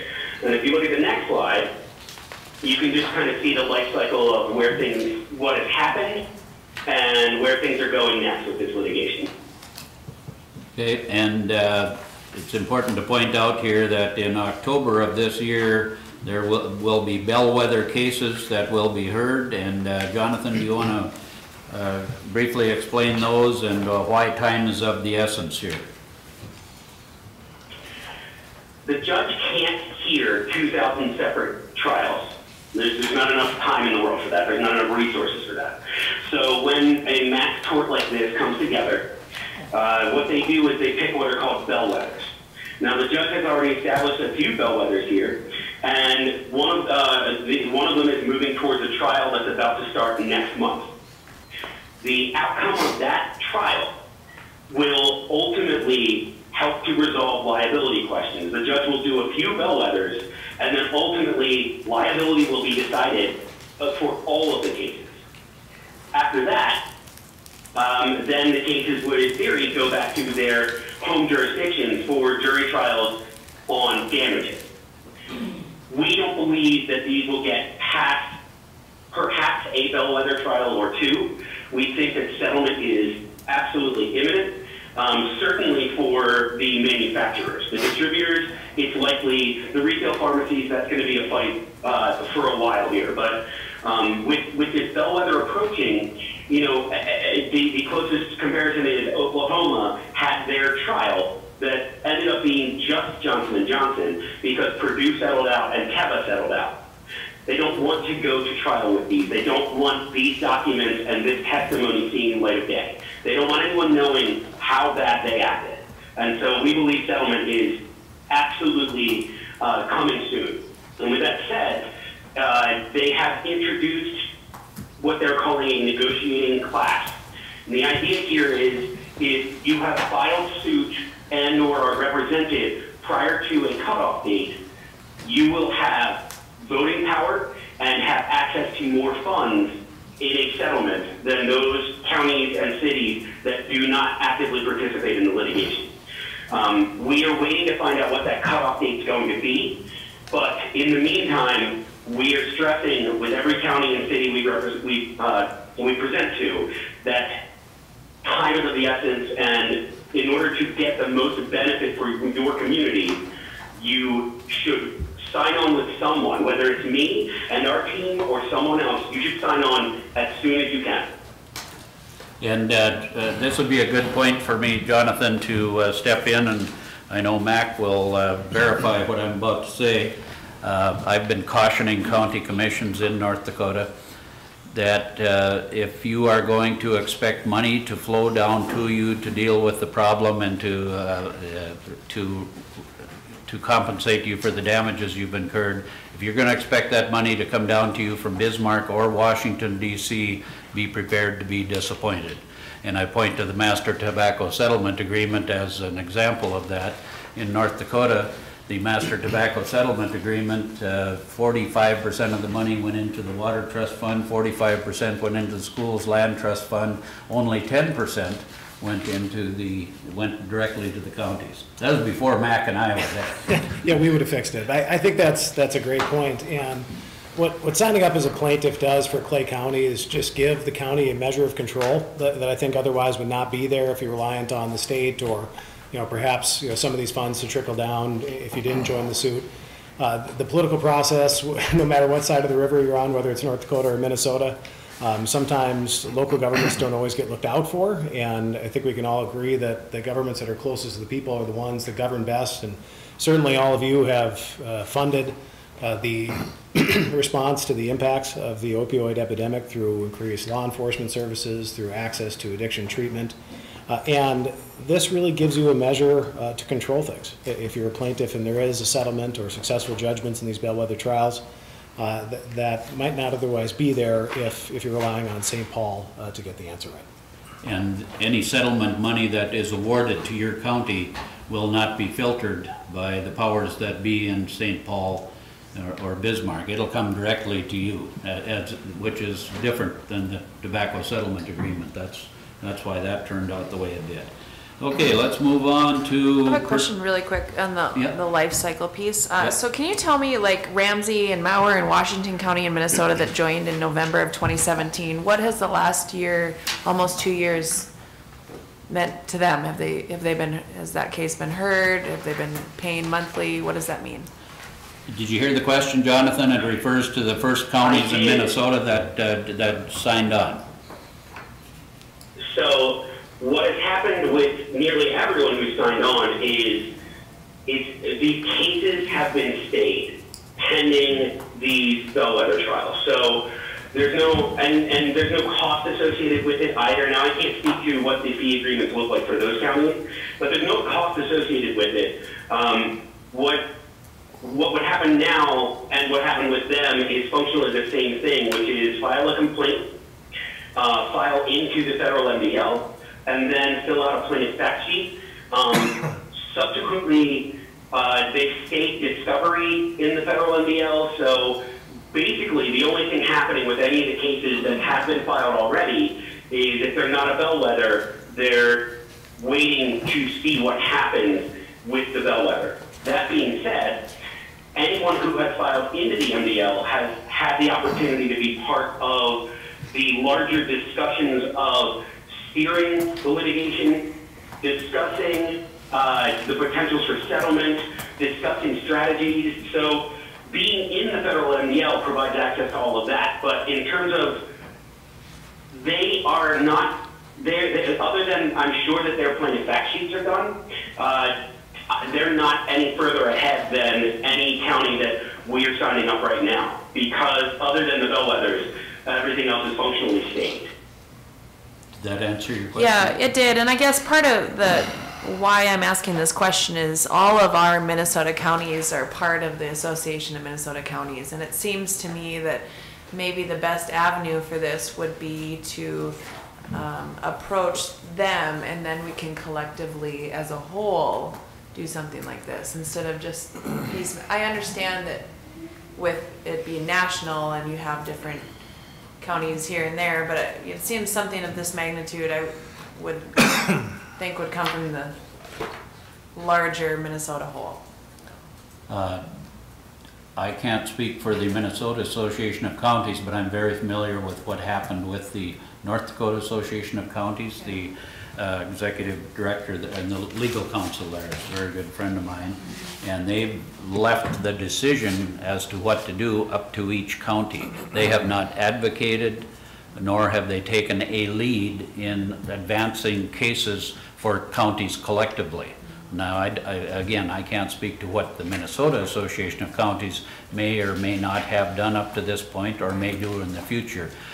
Jonathan, maybe you can speak to that. Why can't counties just let their state association of counties handle the litigation?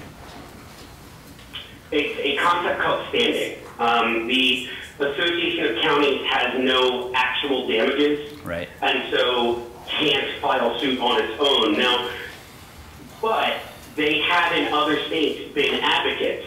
In Maryland, for instance, the Association of Counties there, as well as the Municipal League, have invited and promoted plaintiffs' firms to come in and to discuss what the litigation looks like, and at the very least have said, we agree that this is a good idea. Your county should look into it. Right, and I guess so that's where in terms of advocacy, they can do that.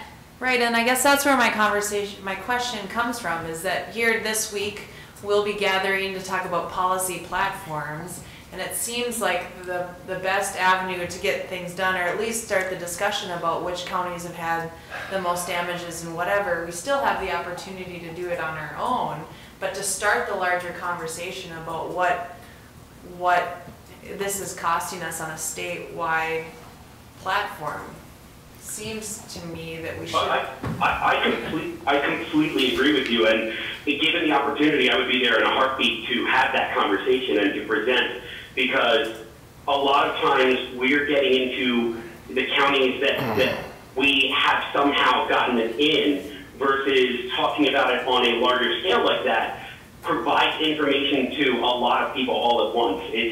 Honestly, if that's something that you would be interested in giving us a contact or helping us out, that's the sort of thing that would very much benefit everyone involved, to get this message out as broadly as possible and as quickly as possible.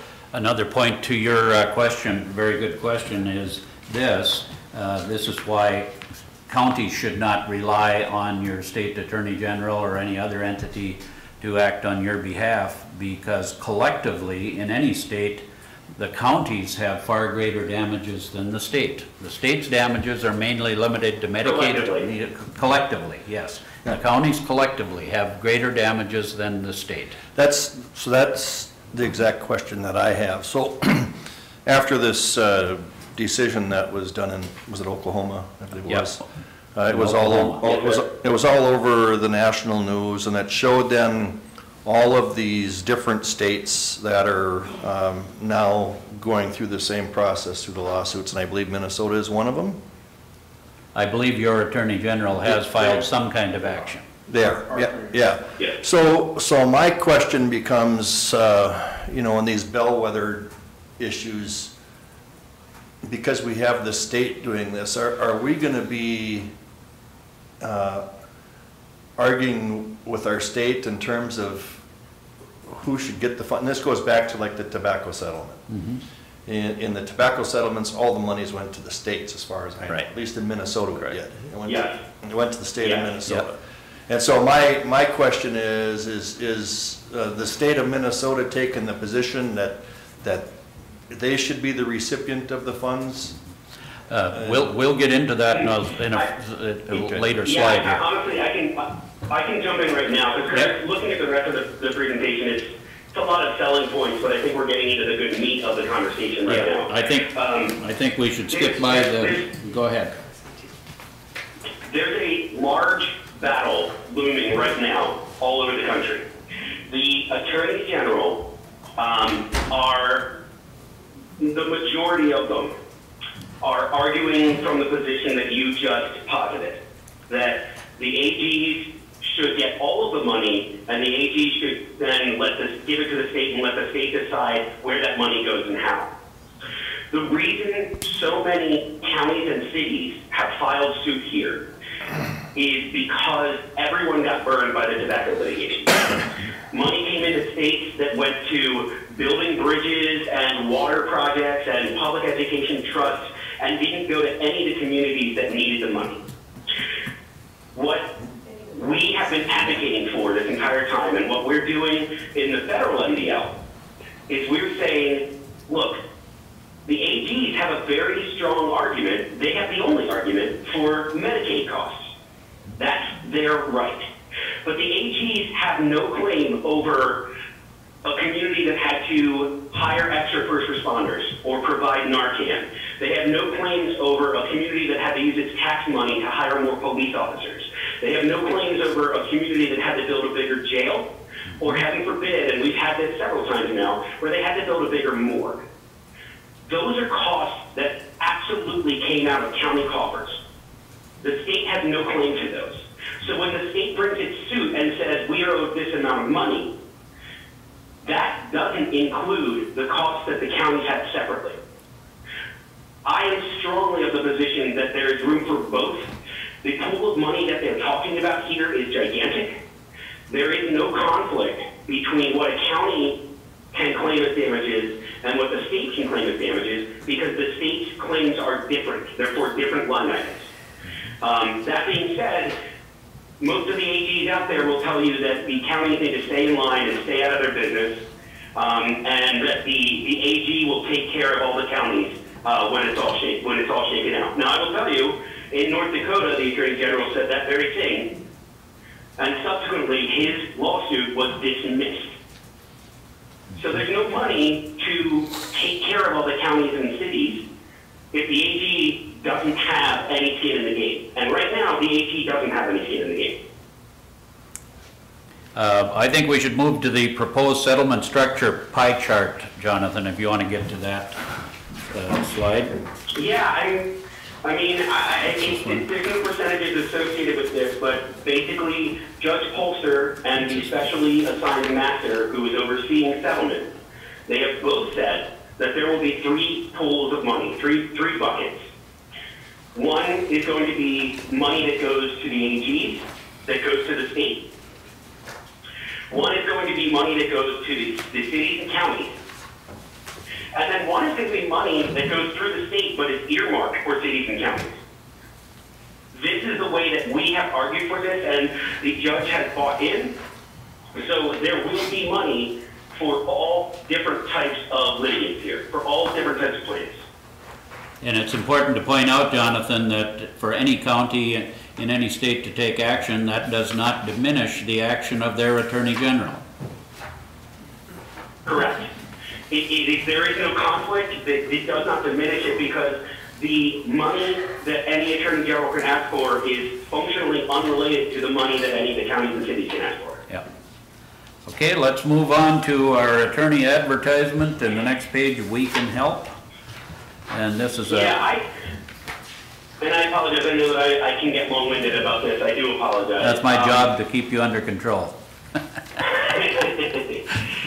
So, I'm just going to go through these quickly. We Can Help. We have over 200 attorneys and 400 support staff. We have over 200,000 cases in medical courts that are typically medical device and or pharmaceutical in nature. And that's between our firms, we represent 200,000 different individual claims. Additionally, we represent just shy of 6.9 million residents in opioid litigation with all of our counties and cities and states. On the next map, you can see we have a presence in most of the states. On the next slide, it's important to point out that Joe Rice and Linda Singer are two of the attorneys who, Joe Rice is of the firm Motley Rice. Joe Rice is part of the leadership of the federal MDL Plaintiff Steering Committee.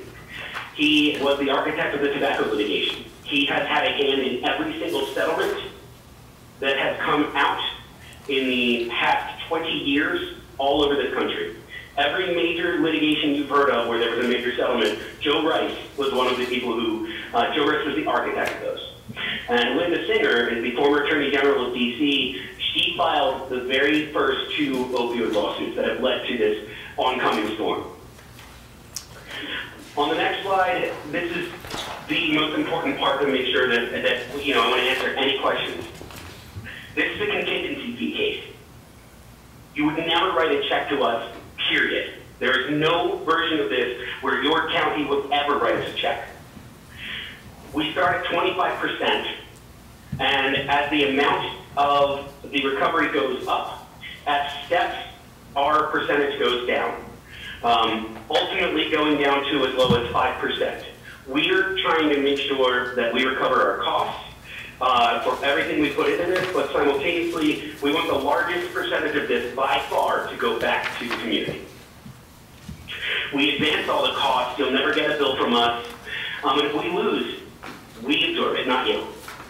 We also provide indemnity just as an in case. None of these defendants have countersued in any one of these cases. But if that were to happen, we would indemnify and represent that case through to its resolution.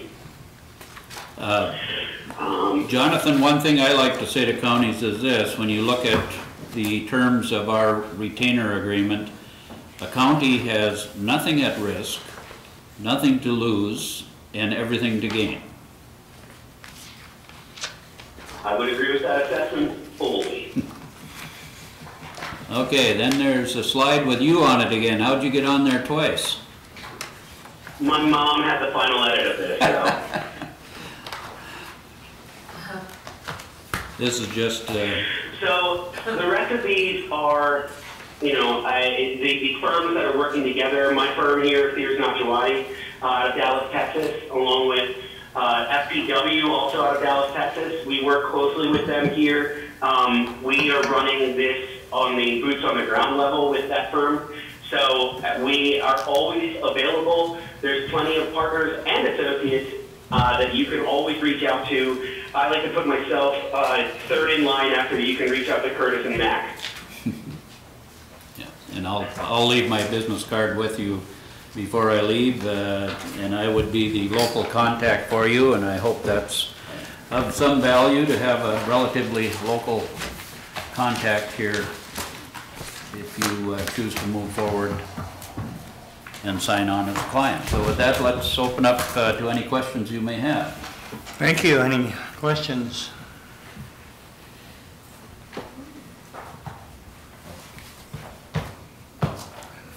No questions. Wow. Well, it was an interesting presentation, and we'll be talking about it, I'm sure, and talking with the county attorney and Steve and see. So is there any timeline on this where if we are going to get involved? The sooner the better, I suppose. Yeah, sooner the better, because as Jonathan explained, the window of opportunity to join and be considered in the negotiation class could close virtually at any time. And the reason that's important, Jonathan explained what the difference will be for the counties that have taken action and are in the litigation class and those who are not, and what the rationale is for the court to be awarding those who are in the litigation class a more favorable settlement than those who are not. The end result here will be a global settlement. But that means that the defendants need to buy peace from everyone, not just those counties that have filed suit. The flip side of that is the federal courts do not allow what they call free rides. So it would be fundamentally unfair if, our firm, for instance, is out prosecuting and litigating these cases in multiple states, in state courts as well as federal. And for another community to join the suit, yes, absolutely they have claims, but there should be fairness given to those plaintiffs, those litigating plaintiffs who have actively pushed forward a resolution via litigating these cases. So in order to deal with that, what the court is proposing is separate pools of money that are only available to those counties and cities who have actively engaged in litigation, filed suit, are part of a collective that is pushing the common benefit. So we are offering that because we're in this litigation and we want to get all of our suits filed immediately. We have everything filed with the exception of a handful of new cases we just got, and we're getting everything filed as quickly as possible. That gives us not only access to more funds for the community, but it also gives us voting power when it comes to whether or not to accept settlements. I have been nominated to be put onto the settlement committee for the federal litigation. And if this motion goes through, I will be sitting on that committee, which means I will have a voice in how we settle these cases, and I will not accept a low-hanging fruit settlement on behalf of any of our clients. But in order to be considered part of that group, we need to get people signed up and get their complaint filed immediately. Okay. And we will get, well, I already asked, I asked Lauren this morning, Jonathan, to send the sample retainer agreement and the plaintiff fact sheet to one of the county officials. I believe I had it sent to Pardon? Our administrator? Steve? No, to your assistant, I believe it is. Please. Had it sent to you. Okay. So you should have it to distribute to your county attorney, yeah. Okay. Okay, we've never had the opportunity to meet yet, No. other than on email, so. Okay. Anything else? Any other questions? And if your county attorney, after reviewing the agreement, has any questions or concerns, then we are happy to answer those. We have adjusted retainer agreements based on certain requests from certain counties, so it's not a one-size-fits-all either. The county attorney is in the room here, Jonathan. Okay. Yeah. Has Cass County and Fargo signed on to this? Cass County has signed on, as has the city of Fargo. They did sign on with another law firm, which is fine. But the key thing, as Jonathan said earlier, is that you take action. But the majority, that you should have a sheet somewhere in your packet of the list of counties in North Dakota that have signed on. We don't have And North Dakota, we just have the 20 counties in Minnesota. oh, okay, yeah. Of the 87. See, we've got about 28 counties in North Dakota signed on, and about 6 cities, and I think only about 3 clients out of that list have signed on with firms other than ours. Yes, that's correct. Yeah. Why are there counties and cities? Like if Cass County, Fargo, why? The question was, Jonathan, why should a city sign on as well? And I think I can answer that, and you jump in if you want to add to it. For a very small city, for example, the city of Cavalier in my home county of Pembina, they have, I think, 1 officer on their police force.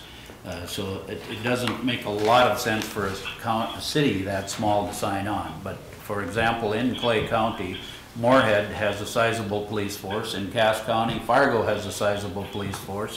They also have had financial damages as a result of the opioid crisis. So I guess the way I look at it, and Jonathan, correct me if you want to disagree, any city that has a sizable police force should certainly be looking at signing on.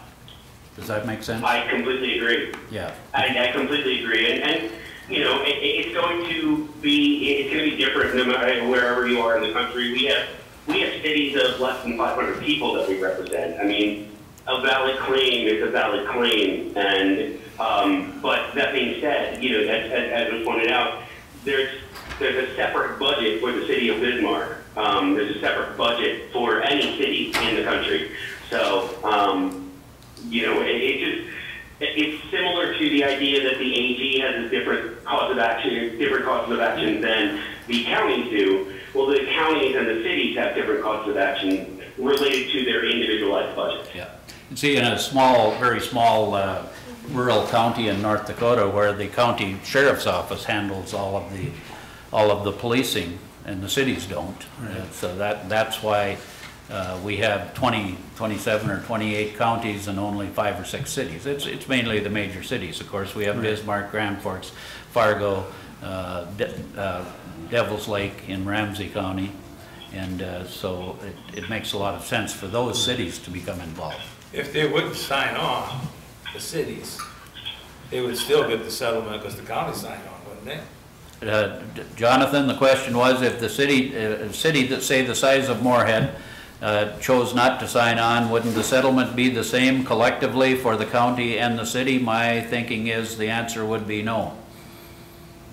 No, because again, there are line items that the city has a right to claim that the county doesn't. Yep. At least in most of the jurisdictions where we are doing this. So if the fire department comes out of the city budget, then the county doesn't have a claim to any cost associated with the city fire department. Right. Does that make sense? Yeah, okay, I'll go along with that. Okay, thank you.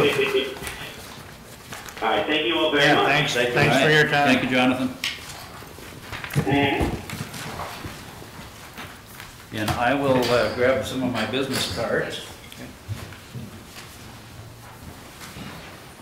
And I'll just as a final item add to this, I've been working with these firms for well over a year and a half now. It's been a great experience working with them. I know that if you choose to sign on with this consortium, you will also have a great experience with them, and if there are ever any issues or concerns, you get a hold of me, and I know exactly where to push the right buttons and get the answers and address the concerns. Thanks very much. Okay, any other business to come before the board this morning? Hearing none, we're adjourned.